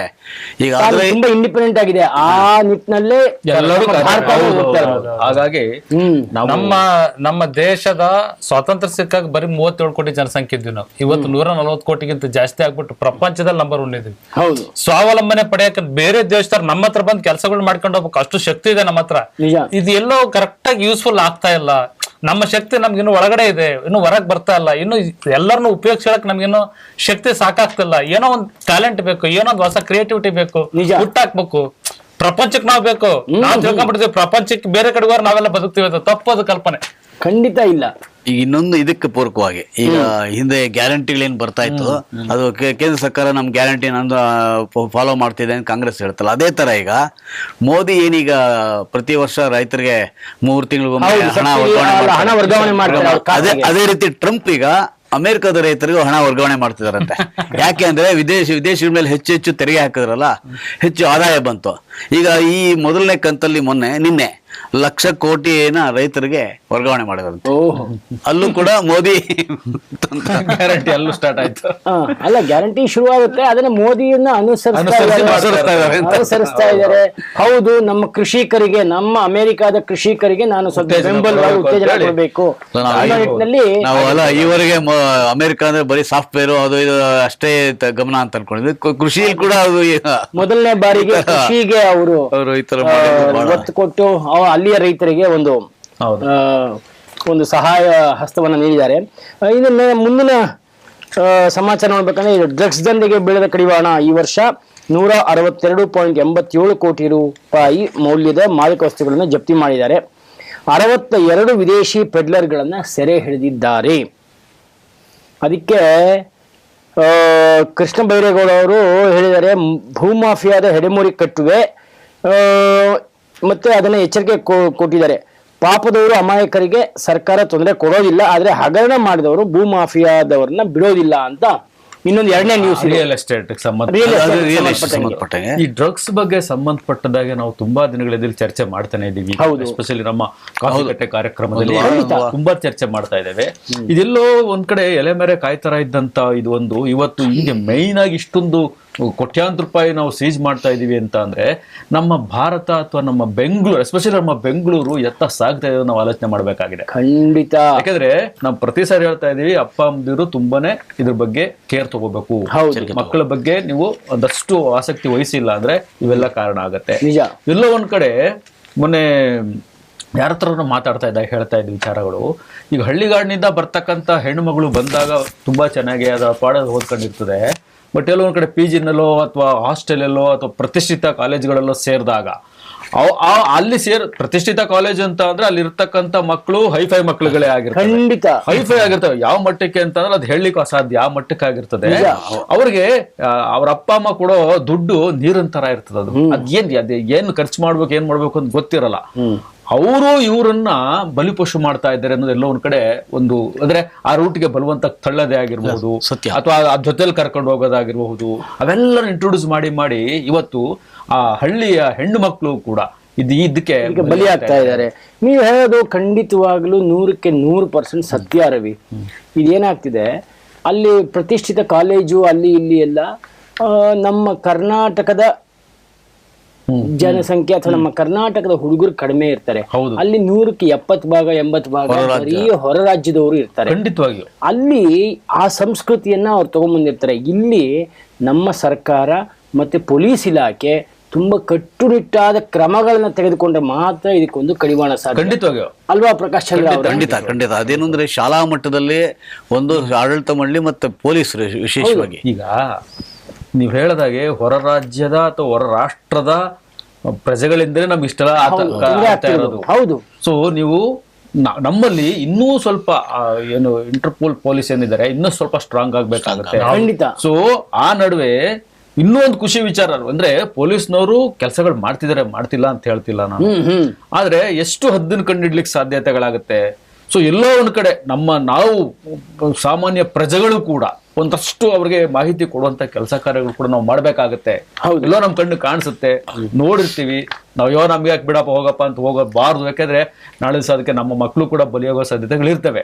ಅದಕ್ಕೆ ಪೊಲೀಸ್ನವರಿಗೆ ಅವ್ರೇನ್ ನಿಮ್ಮ ಮಾಹಿತಿನ ದಯವಿಟ್ಟು ಯಾರು ಅಪಾರ್ಥ ಮಾಡ್ಕೋಬಾರ್ದು ವೀಕ್ಷಕರು. ನಿಮ್ಮ ಮಾಹಿತಿನ ಅವ್ರು ಬಹಿರಂಗ ಪಡಿಸೋದಿಲ್ಲ, ಅವ್ರು ಯಾವತ್ತೇ ಬಹಿರಂಗಪಡಿಸೋದಿಲ್ಲ. ನೀವು ಇಂಥ ಕಡೆ ಇಂಥ ಜಾಗದಲ್ಲಿ ಈ ತರ ಆಗ್ತಿದೆ ಅನ್ನೋದನ್ನ ದಯವಿಟ್ಟು ನೀವು ಮಾಹಿತಿ ಕಳ್ಕೊಡಿ. ಖಂಡಿತ ಪೊಲೀಸ್ನವ್ರಿಗೆ ದಯವಿಟ್ಟು ಕೊಡಿ. ಇದನ್ನು ನನ್ನ ಒಂದು ಈ ವೇದಿಕೆ ಮೂಲಕ ನಾನು ಸಾರ್ವಜನಿಕರ ಕಳಕಳಿಯ ಮನವಿಯನ್ನ ನಾನು ಮಾಡ್ಕೊಂತಾ ಇದ್ದೇನೆ. ಖಂಡಿತ ಯಾರಿಗೆ ಈ ಮಾಹಿತಿ ಬರುತ್ತೆ, ಎಲ್ಲಿ ಮಾದಕ ವಸ್ತುಗಳು ಜಾಸ್ತಿ ನಡೀತಾ ಇದೆ, ಖಂಡಿತ ಆ ಮಾಹಿತಿಯನ್ನ ಪೊಲೀಸರಿಗೆ ಅಥವಾ ಆ ಕನ್ಸರ್ನ್ ಡಿಪಾರ್ಟ್ಮೆಂಟಿಗೆ ಕೊಟ್ಟರೆ ನಿಜವಾಗ್ಲೂ ಅನುಕೂಲ ಆಗುತ್ತೆ. ಆಮೇಲೆ ಈ ಮಾಹಿತಿಯನ್ನ ಎಲ್ಲೂ ಅವರು ಡಿಸ್ಕ್ಲೋಸ್ ಮಾಡಲ್ಲ ಅನ್ನೋದು ಖಾತ್ರಿ ಇದೆ. ಆದ್ರಿಂದ ಇವೆಲ್ಲವನ್ನ ನೀವು ಅವ್ರಿಗೆ ಆ ಮಾಹಿತಿಯನ್ನು ಕೊಡೋದು ಬಹಳ ಮುಖ್ಯ ಅಂತ ರವಿ ಹೇಳ್ತಿದ್ದಾರೆ. ಅದು ಸತ್ಯವಾದ ಮಾತು ರವಿ. ಬೇರೆ ಇನ್ನೊಂದು ವಿಚಾರ, ಅದೇ ನಾನು ಹೇಳಿದ್ನಲ್ಲ ಪೊಲೀಸರ ವಿಚಾರನೆ ನೋಡಿ. ಉಡುಪಿನಲ್ಲಿ ಬಾಂಗ್ಲಾದಿಂದ ವಲಸೆ ಬಂದಿರ್ತಕ್ಕಂಥ 10 ಜನನ ಬಂಧಿಸಿದ್ದಾರೆ. ಬಂಧಿಸಿ ಅವರಿಗೆ ಕೋರ್ಟ್ಗೆ ಹಾಜರುಪಡಿಸಿ 2 ವರ್ಷ ಶಿಕ್ಷೆ ಕೊಟ್ಟಿದ್ದಾರೆ, 10,000 ರೂಪಾಯಿ ದಂಡನೂ ಕೂಡ ಹಾಕಿದ್ದಾರೆ. ಸರಿ, ಇಂಥ ಹಲವಾರು ವಿಚಾರ ಬೇಕೇ ಬೇಕು ಇಲ್ಲಿ. ಯಾಕೆಂದ್ರೆ ನಾನು ಆಗ್ಲೇ ಹೇಳಿ, ಇಂಥವ್ರಿಂದನೇ ನಮ್ಮಲ್ಲಿ ಕ್ರೈಮ್ ಜಾಸ್ತಿ ಆಗೋದು. ಹೌದು, ಅಲ್ಲ ಇವ್ರು ಬಂದವ್ರು ಈಗ ಅವ್ರ ಹತ್ರ ಡೂಪ್ಲಿಕೇಟ್ ಆಧಾರ್ ಕಾರ್ಡ್ ಇದೆ ಅಂತ ಅಂದ್ರೆ ನಮ್ಮ ಅಧಿಕಾರಿಗಳ ವರ್ಗದ ಮನಸ್ಥಿತಿಗಳು ನೀವು ಆಲೋಚನೆ ಮಾಡ್ಬೇಕಾಗಿದೆ. ಇವತ್ತು 10,000 ಯಾಕೆ ಅಂದ್ರೆ 100 ರೂಪಾಯಿಗೆ ನಾವು ನನ್ನ ಇಡೀ ಭಾರತವನ್ನ ನಾನು ಮಾರ್ಲಿಕ್ಕೆ ರೆಡಿ ಇದೀನಿ ಅಂತ ಅಂದ್ರೆ ಶಮ್ ಟು ಅನ್ನಲ್ವಾ? ಇದು ಎಷ್ಟು ಹಿಂಸೆ ಆಗುತ್ತಲ್ಲ, ಇದು ಮಾತಾಡ್ಲಿಕ್ಕೂ ಅಸಹ್ಯ ಅನ್ಸುತ್ತೆ. ಈ ದಂಧೆ ಕೂಡ ಬೇರೆಯವರೇ ಮಾಡ್ತಿರ್ತಾರೆ. ಇವ್ರು ಯಾರು ನಮ್ಮವರಲ್ಲ, ಇವರು ಅಧಿಕಾರಿಗಳ ಜೊತೆ ಶಾಮೀಲಾಗಿ ಇವರು ಆಧಾರ್ ಕಾರ್ಡ್ ನ ಡೂಪ್ಲಿಕೇಟ್ ಆಧಾರ್ ಕಾರ್ಡ್ಗಳನ್ನ ಮಾಡ್ಕೊಳ್ಳೋದು. ರವಿ, ಇಲ್ಲಿ ಬೆಂಗಳೂರಲ್ಲಿ ಎಸ್ಪೆಷಲಿ ಎಂಥ ದೊಡ್ಡ ಜಾಲ ಇದೆ ಅಂತಂದ್ರೆ ನಾವು ಸರ್ಕಾರದವರಾಗ್ಲಿ ಪೊಲೀಸವರಾಗ್ಲಿ ಹುಡ್ಕೊಂಡು ಹೋಗ್ತಿಲ್ಲ. ನೀವು ಹುಡ್ಕೊಂಡು ಹೋದ್ರೆ ಬೆಂಗಳೂರಲ್ಲೇ ಲಕ್ಷಾಂತರ ಜನ ನಿಮಗೆ ಸಿಗ್ತಾರೆ. 100% ಸರ್. ಏನ್ ಗೊತ್ತಾ ಸರ್, ಈ ಮಾದಕ ವಸ್ತುಗಳಲ್ಲಿ ಸಂಬಂಧಪಟ್ಟಂಗೆ ಇವಾಗ ದೇಶದಲ್ಲಿ ನಾವೆಲ್ಲ ಕಡೆ ನೋಡ್ತಾ ಇದೀವಲ್ಲ, ಬರೀ ರಾಜ್ಯದ ಇದರಲ್ಲಿಲ್ಲ, ಮೇನ್ ಸಿಟೀಸ್ ಅಲ್ಲಿಲ್ಲ, ಡಿಸ್ಟ್ರಿಕ್ಟ್ ಲೆವೆಲ್ಗೆ ಹೋಗಿದೆ, ತಾಲೂಕ್ ಲೆವೆಲ್ಗೆ ಹೋಗಿದೆ. ಇನ್ನು 10 ಹಲವು ವರ್ಷಗಳಲ್ಲಿ ಹಳ್ಳಿಗೆ ಹೊರಟೋಗುತ್ತೆ. 10 ಹಲವು ವರ್ಷಗಳಲ್ಲಿ ಸರ್ಕಾರದಿಂದ ರಿಹ್ಯಾಬ್ ಸೆಂಟರ್ ತೆಗಿಬೇಕಾಗ್ತದ. ಅಂಥ ಕೆಟ್ಟ ಪರಿಸ್ಥಿತಿಯಲ್ಲಿ ನಾವ್ ಇದೀವಿ. ನಮ್ಗೆ ಯಾರಿಗೆ ಗಮನಕ್ಕೆ ಬರ್ತಾ ಇಲ್ಲ ಇನ್ನ. ಅದು ನಿಜ. ಯಾರು ಸಫರ್ ಆಗಿದಾರ ಮುಚ್ಕೇಳ್ತಾ ಇದಾರೆ. ನನ್ ಮಗ ಡ್ರಗ್ಸ್ ತಗೋತಾನೆ ಅಂದ್ರೆ ಹೊರಗಡೆ ಗೆಳಕನಕ್ ಬಯಸಲ್ಲ, ಒಳಗಿಂದೊಳಗೆ ಟ್ರೀಟ್ಮೆಂಟ್ ಕೊಡಿಸಿ ಸೆಕ್ಯೂರ್ ಮಾಡ್ಕೊಳಕ್ ಟ್ರೈ ಮಾಡ್ತಾ ಇದಾರೆ. ನಿಜ. ಮತ್ತೆ ಎಂತೆಂತ ಸೆಲೆಬ್ರಿಟಿಗಳು ಸತ್ತೋಗ್ಬಿಟ್ರು ಈ ಡ್ರಗ್ಸ್ ಇಂದ. ನಿಜ. ಆಮೇಲೆ ಎಂತೆಂತ ಅಮಾಯಕರು ಕೂಡ ಬಲಿ ಆಗ್ತಾ ಇದಾರೆ. ರಿಹ್ಯಾಬ್ ಸೆಂಟರ್ ಇಷ್ಟು ಇದಾವೆ ಸರ್, ನಮ್ ಕಣ್ಣಿಗೆ ಕಾಣ್ತಾ ಇಲ್ಲ. ನಾವೆಲ್ಲೂ ನಾನು ಹೋಗಿದ್ದೀನಿ ರಿಹ್ಯಾಬಿಲಿಟೇಷನ್ ಸೆಂಟರ್ಗಳಿಗೆ. ಅದೊಂಥರ ನೋಡ್ಲಿಕ್ಕೆ ಆಗಲ್ಲ ರವಿ, ನಮ್ ಕಡೆ ಸಾಧ್ಯನೇ ಇಲ್ಲ. ಮತ್ತೆ ಈ ನಿಮ್ಮ ಬಾಂಗ್ಲಾದೇಶದವರು, ನಿಮ್ಮ ಶ್ರೀಲಂಕಾದವರು, ಇವರೇ ಮೇನ್ ಕಿನ್ ಪಿನ್ಗಳಿಲ್ಲ ತಂದು ಕೊಡೋದಕ್ಕೆ. ಕೆಲವು ಸಣ್ಣ ಸಣ್ಣ ನೈಜೀರಿಯಾ, ನಮೀಬಿಯಾ, ವಿದೇಶಿ ಅಲ್ಲ, ನಮ್ಮ ಕಾನೂನು ಕೂಡ ಹಾಗೆ ಇದೆ. ನಾವು ಈ ವಿಚಾರದ ನೋಡಿ ನೀವು ಅದನ್ನು ಬದಲಾಯಿಸ್ತೀವಿ ಇದನ್ನು ಬದಲಾಯಿಸ್ತೀವಿ ಅಂತ ನೀವು ಬೊಂಬಡ ಹೊಡಿತೀರಲ್ಲ, ಇಂಥ ವಿಚಾರದಲ್ಲಿ ಕಾನೂನು ಬದಲಾವಣೆ ತಗೊಬನ್ನಿ. ಇಂಟರ್ನ್ಯಾಷನಲ್ ಲೆವೆಲ್ ಅಲ್ಲಿ ನೀವು ಕಾನೂನು ಬದಲಾವಣೆ ಮಾಡಿ. ಅಲ್ಲಿ ಬರ್ತಕ್ಕಂಥ ಪ್ರಜೆಗಳಿಗೆ ನಾವು ನಿಜ ಏನು ಹಾರ್ಮ್ಫುಲ್ ಮಾಡಬಾರ್ದು, ಕರೆಕ್ಟ್, ಒಪ್ಕೊಳ್ತೇನೆ. ಬಟ್ ಈ ತರದ ಮಾಡ್ತಕ್ಕಂಥವ್ರು, ನೀವು ಪೊಲೀಸ್ನವ್ರಿಗೆ ಇವರು ಅವಾಜ್ ಆಗ್ತಾರೆ, ಪೊಲೀಸ್ನವ್ರಿಗೆ ಅಟ್ಯಾಕ್ ಮಾಡ್ತಾರೆ, ಇವ್ರು ಇದಾರೆ ಅಂದ್ರೆ ಮತ್ತೆ ನೀವ್ ಏನಕ್ಕೆ ಕಾನೂನಲ್ಲಿ ಬದಲಾವಣೆ ಮಾಡಿಲ್ಲ? ಅದೊಂದು ದೊಡ್ಡ ಕ್ವಶನ್ ಮಾರ್ಕ್ ಅಷ್ಟೇ. ಮಾಡಬಾರ್ದು. ಆಮೇಲೆ ಬೆಂಗಳೂರು CCB ಪೊಲೀಸರು ಏನಿದ್ದಾರೆ ಇದ್ರ ವಿರುದ್ಧ ತುಂಬಾ ಕ್ರಮ ತಗೋತಿದ್ದಾರೆ. ಅದು ಸ್ಥಳೀಯ ಪೊಲೀಸರು ಇರ್ತಾರಲ್ಲ, ಸ್ಥಳೀಯ ಪೊಲೀಸ್ ಠಾಣೆಗಳ ಮಟ್ಟದಲ್ಲಿ ಕೆಲವೆಲ್ಲ ಗೊತ್ತಿರುತ್ತೆ ಅವ್ರಿಗೆ. ಟು ಬಿ ಫ್ರಾಂಕ್, ಎಲ್ಲಿ ಈ ದಂಧೆ ನಡೆಯುತ್ತೆ ಪೊಲೀಸರಿಗೆ ಖಚಿತವಾದ ಮಾಹಿತಿ ಇದೆ. ನಮ್ಮ ರಾಜ್ಯದಲ್ಲಿ ಇರ್ತಕ್ಕಂಥ ಜನಸಂಖ್ಯೆಗೆ ಸರಿಯಾಗಿರ್ತಕ್ಕಂಥ ಪೊಲೀಸ್ ಫೋರ್ಸ್ ಇಲ್ಲ. ಅವ್ರು ರಾತ್ರಿ ನಿದ್ದೆ ಮಾಡೋದೇ ಕಷ್ಟ, ಅಂತ ಫೋರ್ಸ್ ಅಲ್ಲಿ ಇದಾರೆ. ಎಷ್ಟೊಂದು ಸಮಸ್ಯೆಗಳ ಬಗ್ಗೆ ಇದಕ್ಕೆ ಸಂಬಂಧಪಟ್ಟಂತದ್ದು ಸಪರೇಟ್ ಆಗಿ ಒಂದು ಏನಾದ್ರು ರೆಡಿ ಮಾಡಿದ್ರೆ ಸರ್ಕಾರದಿಂದ ಇದನ್ನ ಹತ್ತಿಕ್ಬಹುದು. ಇದು ನಮ್ಮ ದೇಶದ ಕೊನೆಗೊಂದಿನ ತುಂಬಾ ಒಂದು ಮಾರಕವಾಗಿ ಪರಿಣಮಿಸ್ತಕ್ಕಂಥದ್ದು ವಿಚಾರ. ಖಂಡಿತ ಏನಾದ್ರು ಒಂದು ನಿರ್ಧಾರ ಮಾಡಿದ್ರೆ ತುಂಬಾ ಒಳ್ಳೇದು. ಈ ಭೂ ಮಾಫಿಯಾ ಅದು ಹೇಳಿದೆ. ಈ ಭೂ ಮಾಫಿಯಾ ಸಾಕಷ್ಟು, ಅದು ನಮ್ಮ ರಿಯಲ್ ಎಸ್ಟೇಟ್ ಮಾಫಿಯಾ ನಿಮ್ಗೆ ಎಲ್ಲರಿಗೂ ಗೊತ್ತೇ ಇದೆ ಹೆಂಗೆ ಅವ್ರು ಇದು ಮಾಡ್ತಾರೆ ಅಂತ.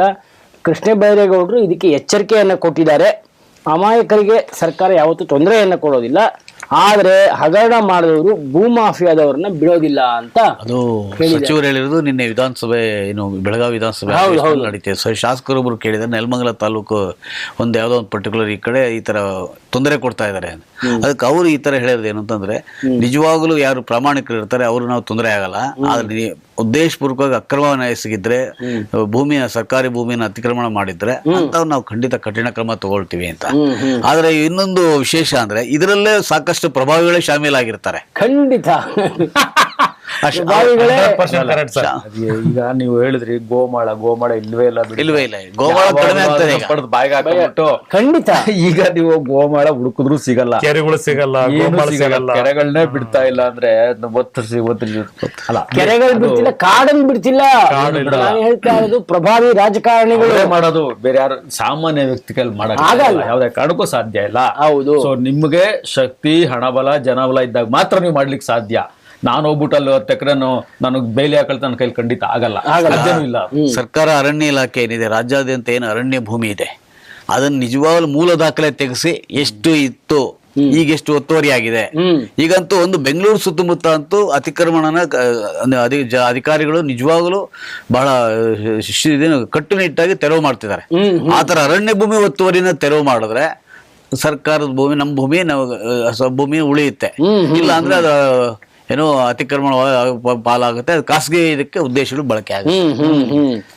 ಸೊ ಇನ್ನೊಂದು ಬಹು ಮುಖ್ಯವಾದಂತ ಒಂದು ವಿಚಾರ ಏನು ಅಂದ್ರೆ ಶ್ರೀವತ್ಸ ಅವರೇ, ಹೇಳಿ ಹುಬ್ಳಿ ಟು ಬ್ಯಾಂಗ್ಳೂರ್ಗೆ ಒಂದೇ ಭಾರತ್ ರೈಲು ಹಾಕಿದ್ದಾರೆ.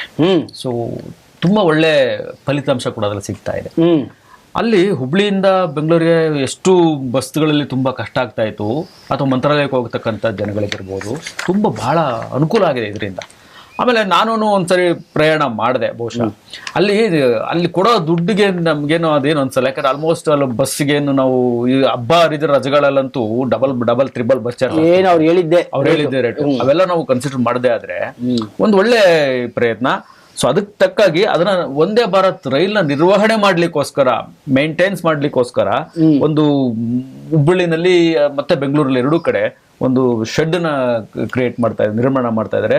ಅದಕ್ಕೆ ಸುಮಾರು 715 ಕೋಟಿ ವೆಚ್ಚ ಮಾಡ್ತಾ ಇದ್ದಾರೆ. ಖಂಡಿತ ಇಂತಹ ಒಂದಷ್ಟು ಅಭಿವೃದ್ಧಿ ಕಾರ್ಯಗಳಾದ್ರೆ ಖಂಡಿತವಾಗಿ ನಾವು ಅಭಿವೃದ್ಧಿ ಹೋಗೋದ್ರಲ್ಲಿ ಎರಡು ಮಾತಿಲ್ಲ. ಸೊ ಈ ವಿಚಾರವಾಗಿ ಬಹುಶಃ ಅಲ್ವಾ ಸರ್ ನಾನು ಹೇಳಿದ್ದು, ಅಲ್ಲ, ಜನಗಳಿಗೆ ಹೆಚ್ಚೆಚ್ಚು ಅನುಕೂಲ ಕೊಟ್ಟಷ್ಟು ಇಲ್ಲಿ ವ್ಯಾಪಾರ ವ್ಯವಹಾರ ಚಟುವಟಿಕೆಗಳು ಹೆಚ್ಚಾಗುತ್ತೆ, ಸರ್ಕಾರಕ್ಕೆ ಅಭಿವೃದ್ಧಿ ಆಗುತ್ತೆ, ಅದರಿಂದ ಏನೂ ತೊಂದರೆ ಆಗಲ್ಲ.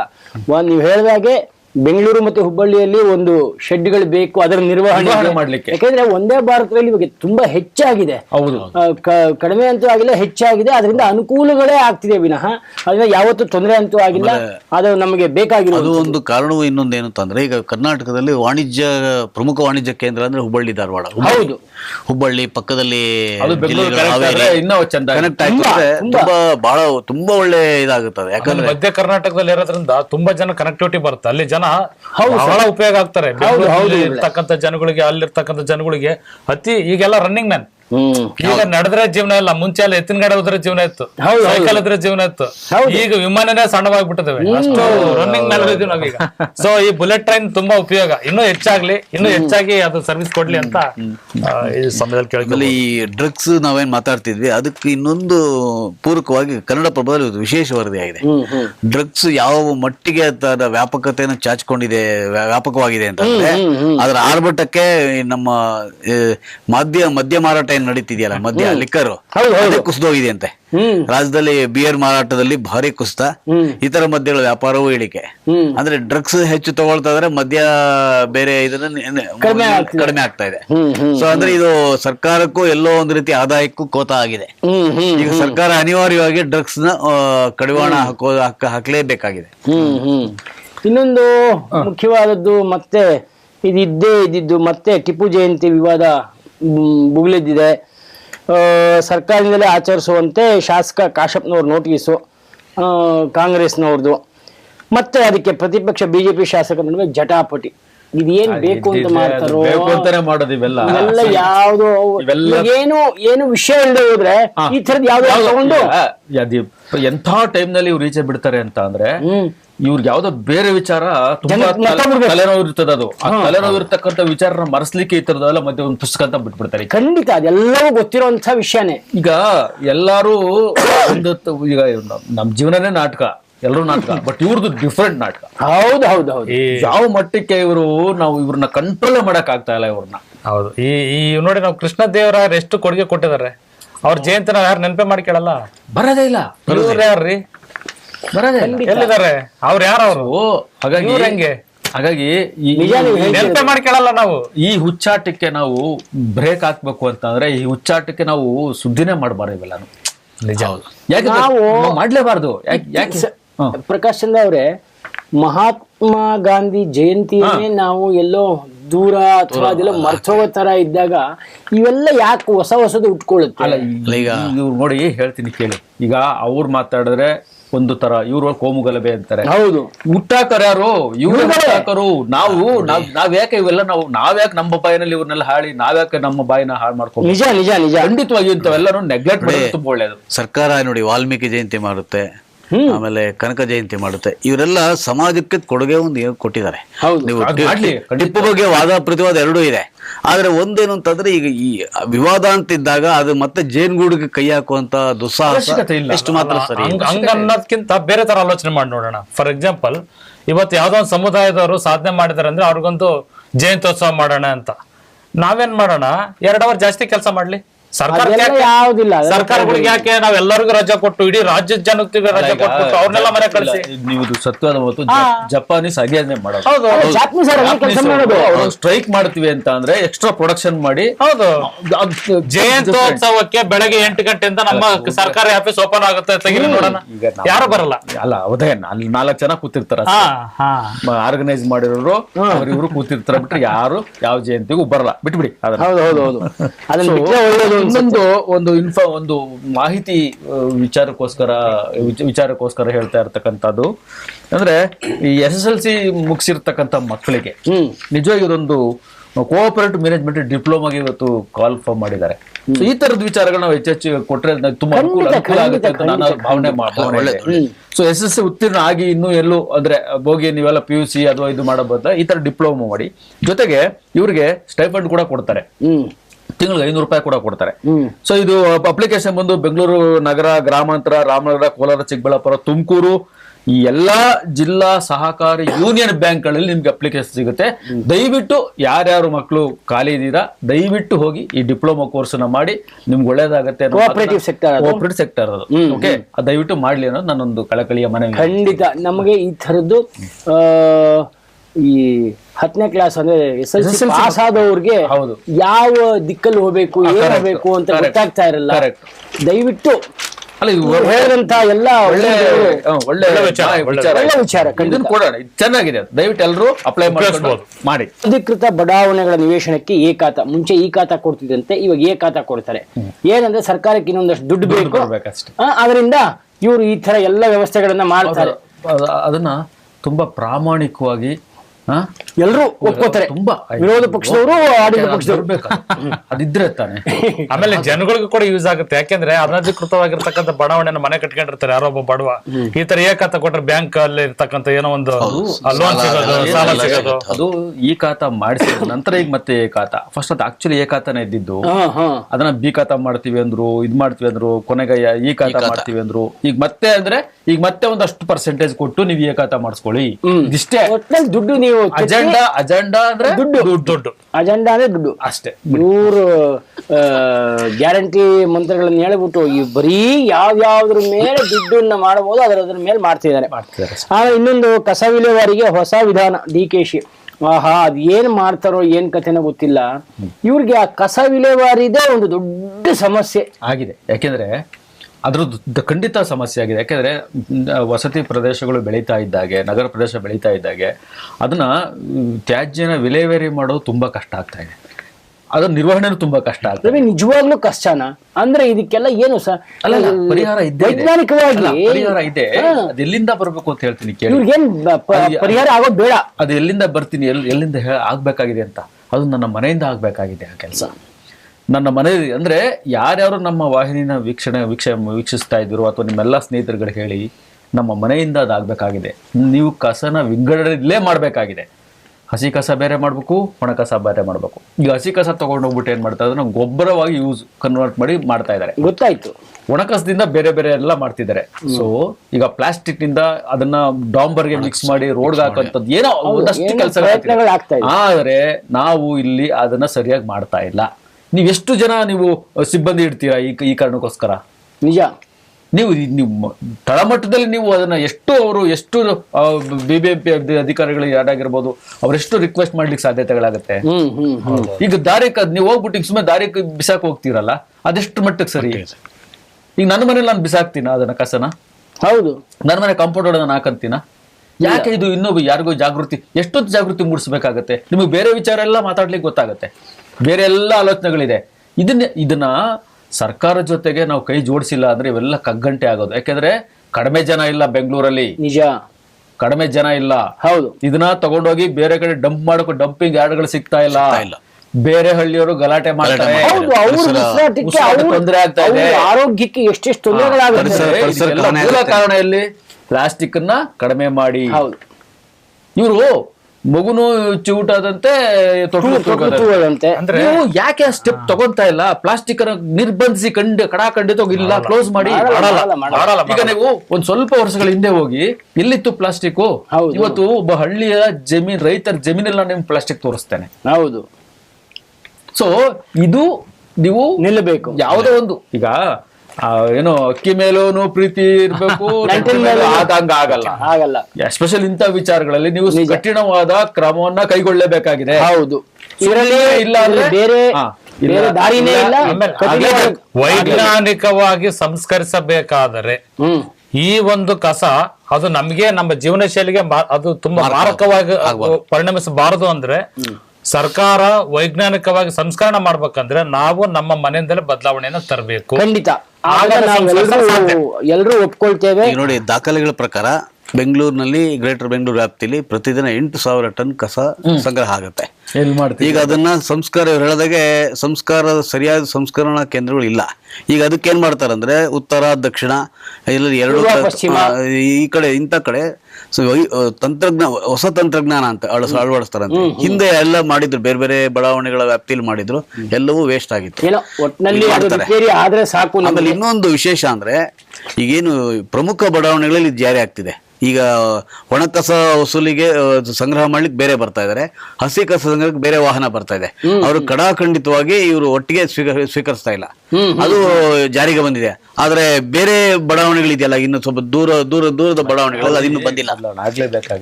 ಅದನ್ನೇ ಹೇಳಬೇಕು.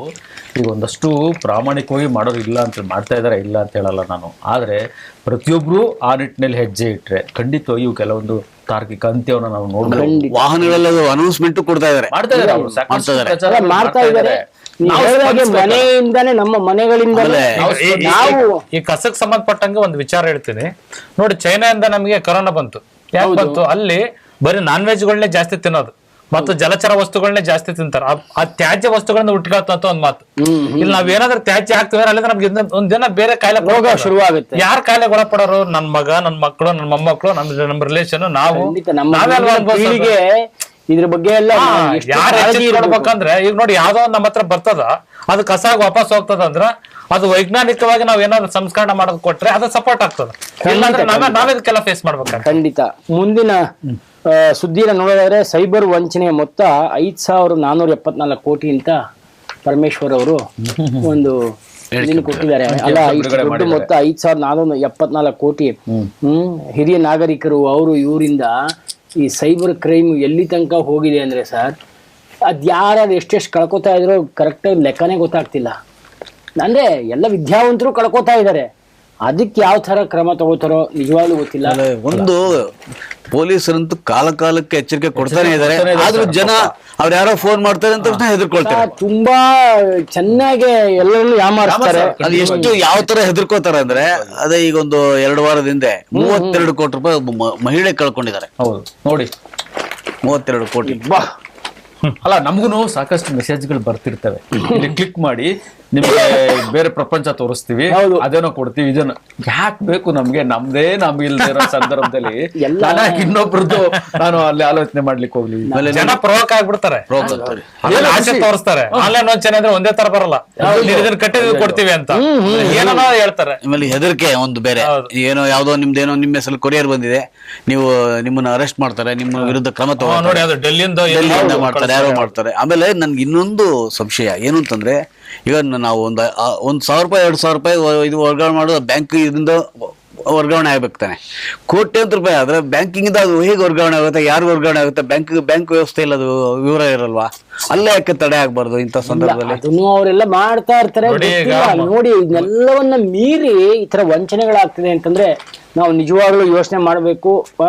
ಎಲ್ಲರೂ ನಾಗರಿಕರು, ನಮ್ಮ ವೀಕ್ಷಕರು ಎಲ್ಲರೂ ಒಂದು ಸ್ವಲ್ಪ ಅಲರ್ಟ್ ಆಗಿರ್ಬೇಕು ಜೀವನದಲ್ಲಿ. ಇದ್ರ ಬಗ್ಗೆ ಅಲ್ಲ, ಇದ್ರ ಬಗ್ಗೆ ತುಂಬಾ ನಮಗೂ ಕೂಡ ಇನ್ನೂ ಗೊಂದಲ ಇದೆ. ಗೊಂದಲ ಅಂದ್ರೆ ಹೇಗೆ ಅಂದ್ರೆ, ಅವರು ನಾವು ಹಣನ ಟ್ರಾನ್ಸ್ಫರ್ ಮಾಡಿದ್ದು ಇಮಿಡಿಯೇಟ್ ಆಗಿ ಗೊತ್ತೇ ಆಗಲ್ಲ ಅನ್ನೋದು ಮಟ್ಟಕ್ಕೆ ಅವ್ರು ಮಾಡ್ತಾರೆ ಅಂತ ಅಂದ್ರೆ, ಇದನ್ನ ಬಹುಶಃ ಮುಂದಿನ ದಿನಮಾನಗಳಲ್ಲಿ ನಮ್ಮಲ್ಲಿರ್ತಕ್ಕಂಥ ಬೇರೆ ಬೇರೆ ಕಾರ್ಯಕ್ರಮಗಳಲ್ಲಿ ನಿವೃತ್ತ ಬ್ಯಾಂಕ್ ಅಧಿಕಾರಿಗಳನ್ನ ನಾವು ಕರೆಸಿ ಇದ್ರ ಬಗ್ಗೆ ಒಂದಷ್ಟು ಮಾಹಿತಿನ ನಾವು ತಂತ್ರಜ್ಞಾನ ಯಾಕೆ ಹಿಂಗಾಗ್ತಿದೆ, ಅದ್ ಯಾತೋ ಅದು ಗೌಪ್ಯವಾಗಿ ಇಟ್ಟು ಒಟ್ಟೋಗುತ್ತ ದುಡ್ಡು, ಅದ್ ಹೆಂಗ್ ಹೋಗುತ್ತದು, ಇದೊಂದಷ್ಟು ವಿಚಾರಗಳು. ಯಾಕಂದ್ರೆ ಈ ಹಣ ಹೇಗೆ ದಿಢೀರ್ ಹೊರಟೋಗುತ್ತೆ, ತಂತ್ರಜ್ಞಾನ ಏನಿದೆ ಮೆಸೇಜು ಬರಲ್ಲ, ಏನು ಅಂತ ಆಗಿರ್ತದ ಅದು, ಅದಾದ್ಮೇಲೆ ಗೊತ್ತಾಗುತ್ತೆ ಹೋಗಿದೆ ಅಂತ. ಹಾಗಾಗಿ ಈ ವಿಚಾರವಾಗಿ ನಾವು ಒಂದಷ್ಟು ಕಾರ್ಯಕ್ರಮ ಆಮೇಲೆ ಮುಂದಿನ ದಿನಮಾನಗಳಲ್ಲಿ ರವಿ ಹೇಳಿದ್ದು ಬಹಳ ಒಳ್ಳೆ ಇದು.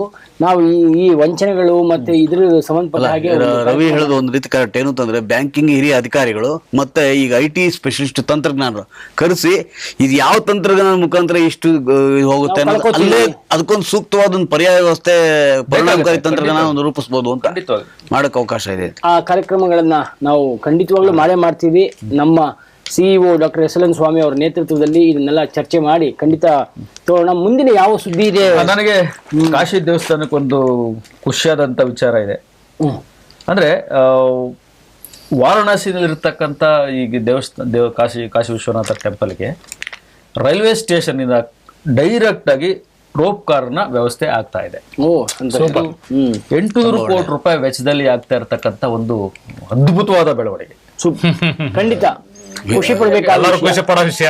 ಒಂದೊಂದು ಕಾಲದಲ್ಲಿ ಕಾಶಿ ವಿಶ್ವನಾಥ ಅಂತ ಅಂದ್ರೆ ಮೂಗು ಮುರಿತಾ ಇದ್ರು ಅಂತ ಕಾಲ ಇತ್ತದು. ಅಂದ್ರೆ ಅಲ್ಲೇ ಏನು ನೈರ್ಮಲ್ಯ ಇಲ್ಲ, ಅಲ್ಲೇ ಅವ್ಯವಸ್ಥೆ, ಗಂಗಾ ನದಿನ ಇದೆಲ್ಲ ಇವತ್ತು ಒಂದೊಂದೊಂದೊಂದು ಅಂತ ಮೀರಿ ಒಂದು ನಿಜವಾದ ಒಂದು ಆ ಪವಿತ್ರ ಕ್ಷೇತ್ರಕ್ಕೆ ಪವಿತ್ರವಾದಂತ ಕೆಲಸಗಳನ್ನ ಇವತ್ತು ಮಾಡ್ತಾ ಬರ್ತಾ ಇದಾರೆ. ನಿಜವಾಗ ಇದು ನಮ್ಗೆ ತುಂಬಾ ಖುಷಿ ಕೊಡುವಂತ ವಿಚಾರ.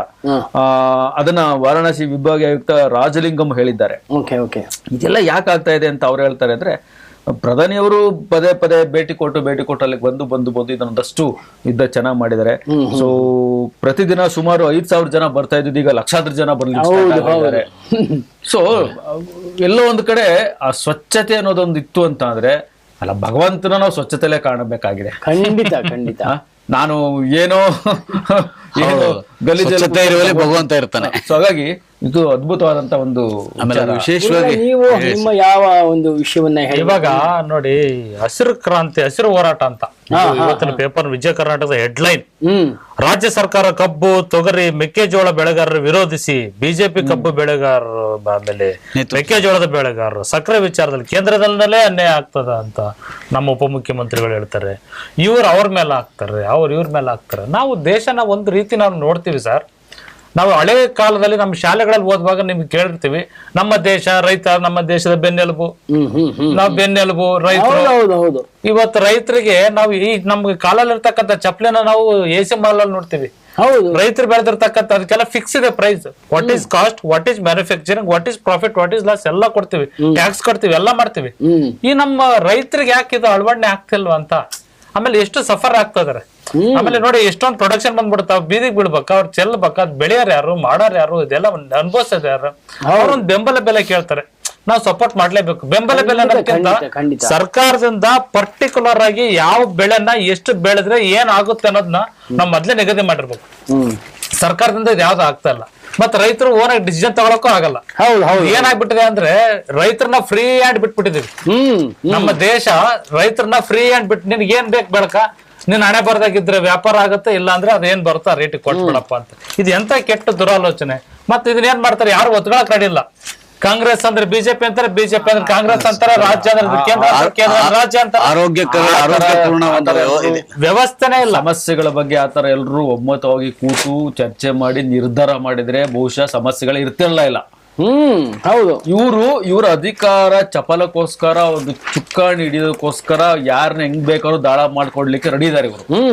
ಸೊ ಇದೇ ಈಗೇನು ಹೋರಾಟ ಮಾಡ್ತಿದ್ದಾರೆ, ಅವ್ರ ಕಾಲಘಟ್ಟದಲ್ಲಿ ಏನಾಗಿದೆ ಅವ್ರು ಆಲೋಚನೆ ಮಾಡ್ಬೇಕಾಗತ್ತೆ. ಆಮೇಲೆ ಸಾಮಾನ್ಯವಾಗಿ ಸರ್ ಏನಾಗುತ್ತೆ ಸರ್, ಈಗ ಭೌಗೋಳಿಕವಾಗಿರ್ತಕ್ಕಂಥ ಒಂದು ವಾತಾವರಣ ತಗೊಳ್ಳೋಣ. ಈಗ ಈ ಭೌಗೋಳಿಕ ವಾತಾವರಣದಲ್ಲಿ ನೀನ್ ಈ ಬೆಳೆ ಬೆಳೆಯಪ್ಪ ಅಂತ ನಾವ್ ಎಲ್ಲಿ ಸುತ್ತಲೂ ಹೊರಡಿಸ್ತೀವಿ, ನೀನ್ ಇಷ್ಟು ಬೆಳಿಬೇಕಪ್ಪ ಅಂತ ಎಲ್ಲಿ ಹೇಳ್ತೀವಿ. ಹರಿಹರ ತಾಲೂಕು ಈ ಗ್ರಾಮದಲ್ಲಿ ಇಷ್ಟು ಈ ತರ ಬೆಳೆ ಬೆಳೀರಿ, ಹೊಳೆ ಇದೆ ಈ ಕಡೆ ಪಕ್ಕದಲ್ಲಿ ಬೆಳೀರಿ, ಮೈಸೂರು ಸೀಮೆಯಲ್ಲಿ ಇರ್ತಕ್ಕಂಥ ನೀವು ಕಬ್ಬು ಬೆಳೀರಿ, ಇಷ್ಟು ಟನ್ ನನಗೆ ಇಲ್ಲಿ ಬರ್ಬೇಕಂತ ಸರ್ಕಾರ ನಿಗದಿ ಮಾಡ್ತಕ್ಕಂಥ ವ್ಯವಸ್ಥೆ ನಮ್ಮಲ್ಲಿ ಸ್ಟ್ಯಾಟಿಸ್ಟಿಕ್ಸ್ ಇಲ್ಲ, ಡಾಟಾನೂ ಇಲ್ಲ. ಹೌದು ಹೌದು ಹೌದು. ಹಾಗಾಗಿ ಇದು ಎಲ್ಲಾ ರೈತರು ಕೂಡ ತುಂಬಾ ಇವತ್ತಿನ ಪೇಪರ್ ಹೆಡ್ಲೈನ್ ಅಲ್ಲಿ ಬಂದಿರತಕ್ಕಂಥ ವಿಚಾರ ಇದೇನೆ, ರೈತರಿಗೆ ಸರಿಯಾದ ಬೆಲೆ ನಿಗದಿ ಮಾಡ್ತಕ್ಕಂಥ ಕೆಪಾಸಿಟಿ ನಮ್ಮಲ್ಲಿ ಇನ್ನೂ ಹುಟ್ಟೇ ಇಲ್ಲ. ಇದು ನಮ್ಮ ದೌರ್ಭಾಗ್ಯ. ಹೌದು ಹೌದು ಹೌದು. ನಾವ್ ಏನೇ ಮುಂದುವರೆದಿರ್ಲಿ ಸರ್, ರೈತರು ನಿಂತಿಲ್ಲ ಅಂದ್ರೆ ಪ್ರಪಂಚದಲ್ಲಿ ಏನೂ ಇಲ್ಲ.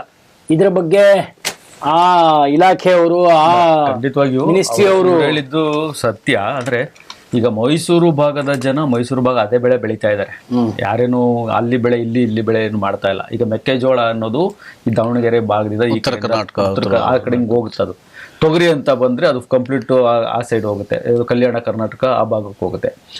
ಏನಪ್ಪಾ ಅಂತಂದ್ರೆ ಬೆಲೆ ಸ್ಥಿರೀಕರಣ ಸರಿಯಾಗಿ ಆಗ್ತಾ ಇಲ್ಲ ಅನ್ನೋದು ಬಿಟ್ರೆ ಬೇರೆ ಎಲ್ಲ ಅವ್ರ ಕೆಲಸ ಅವ್ರು ಮಾಡ್ತಾ ಇದಾರೆ.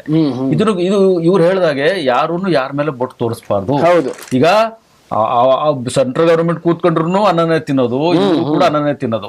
ಹಾಗಾಗಿ ಅನ್ನ ಬೆಳೆಯೋ ಬೆಳೆಗಾರನಿಗೆ ನೀವು ನ್ಯಾಯಯುತವಾದ ಸಮ್ಮತವಾದ ನ್ಯಾಯವನ್ನು ಕೊಡಬೇಕಾದ್ದು ನಮ್ಮ ಧರ್ಮ. ನಮ್ಮ ಇಲ್ಲಿ ಅದು ಇಲ್ಲ ಅಂತಂದ್ರೆ ಅವನು ಹಗಲು ರಾತ್ರಿ ಕಷ್ಟಪಟ್ಟು ಬೆಳೆದು ಅವನು ಎಲ್ಲೋ ಸಾಲ ಮಾಡಿ ಬಂಡವಾಳ ತಂದು ಹಾಕಿರ್ತಾನೆ. ಅದನ್ನ ಮತ್ತೆ ಅವನು ಎಲ್ಲಿಂದ ಸಾಲ ಮಾಡಿ ತೀರ್ಸ್ಬೇಕು, ಮತ್ತೆ ಅವನು ಸುಸೈಡ್ ಮಾಡ್ಕೊ ಅದಕ್ಕೆ ಹೋಗ್ಬೇಕಾಗತ್ತೆ. ಸೊ ಇದನ್ನ ಬೆಳೆದ ಮೇಲೆ ಬೆಲೆ ಸ್ಥಿರೀಕರಣ ಆಗ್ಲಿ ಮತ್ತೊಂದು ಅಲ್ಲ, ಅದಕ್ಕಿಂತ ಮುಂಚಿತವಾಗೇನೆ ಇದನ್ನೆಲ್ಲ ಆಲೋಚನೆ ಮಾಡಿ ಅಷ್ಟರೊಳಗಡೆ ನೀವು ಖರೀದಿ ಕೇಂದ್ರನ ಪ್ರಾರಂಭ ಮಾಡಿದ್ರೆ ಇದಕ್ಕೊಂದು ಅಂತ್ಯ ಆಗುತ್ತೆ. ಇಲ್ಲ ಅಂದ್ರೆ ಅವನಲ್ಲಿ ಕಣದಲ್ಲಿ ಕೂತ್ಕೊಂಡು ಲಭ್ಯವಾದ ಬಾಯ್ ಬಡ್ಕೊಳ್ಳೋದು, ತಂದೆ ನಾನು ಅದು ಸುರಿತೀನಿ ಇದು ಸುರಿ ಅಂತ ಹೇಳೋದು, ಇದು ಕಂಟಿನ್ಯೂ ನಡೀತಾನೆ ಇರ್ತದೆ. ಅಂದ್ರೆ ಬೆಲೆ ನಿಗದಿ ಮಾಡೋದಕ್ಕೆ ರೈತರಲ್ಲಿ ಏನ್ ಸಮಸ್ಯೆ ಆಗುತ್ತೆ ಅಂತ ನೋಡಿ, ಪೆರಿಷಬಲ್ ಐಟಮ್ಸ್ ಅಂತ ಇರುತ್ತೆ ರೈತರಲ್ಲಿ. ಹೌದು. ಅದು ಬೇಗ ಹಾಳಾಗ್ತಕ್ಕಂಥ ಪೆರಿಷಬಲ್ ಐಟಮ್ಸ್. ನಾವು ಅದನ್ನ ಹಾಲಲ್ಲಿ ನಾವು ನೋಡ್ಬಿಟ್ವಿ. ಏನ್ ಮಾಡಿದ್ವಿ, ಹಾಲಲ್ಲಿ ರೈತ ಹಾಲ್ ಬೆಳಿತಾನೆ, ನಾವು ನಂದಿನಿ ಡೈರಿಗೆ ಹಾಕ್ತಿವಿ ಅಥವಾ ಮತ್ತೊಂದ್ ಕಡೆಗೆ ಹಾಕ್ತಿವಿ, ಇಲ್ಲಿ ಮಾರಾಟ ಆಗ್ತಕ್ಕಂಥ ಬೆಲೆ ಮೇಲೆ ಅದು ನಿಗದಿ ಆಗ್ಬಿಡ್ತದೆ. ನೋಡಿ ಹಾಲು ಎಷ್ಟು ಚೆನ್ನಾಗಿದೆ, ಟೊಮೊಟೊ ಆಗಲ್ಲ, ಹಂಗ ಆತರ ಆಗಲ್ಲ. ಆಮೇಲೆ ರೈತರು ಎಲ್ಲಾ ಕಡೆನೂ ನಾವು ಹೇಳಿದಿರ್ತಕ್ಕಂಥದ್ದು ಬೆಳಿತಲ್ಲ, ಕಮರ್ಷಿಯಲ್ ಆಗ್ಬಿಟ್ಟದ್ರ. ಇವಾಗ ಅಡಿಕೆ ಸಸಿಗಳನ್ನ ಎಲ್ಲಿ ಬೇಕಂದ್ರೆ ಅಲ್ಲಿ ಹಾಕ್ಬಿಡ್ತಾ ಇದಾರೆ. ಆಮೇಲೆ ಯಥೇಚ್ಛವಾಗಿ ಬರುತ್ತೆ. ಒಂದಿನ ಅದಕ್ಕೂ ಕೂಡ ಸಮಸ್ಯೆ ಬರ್ಬೋದು. ಖಂಡಿತ.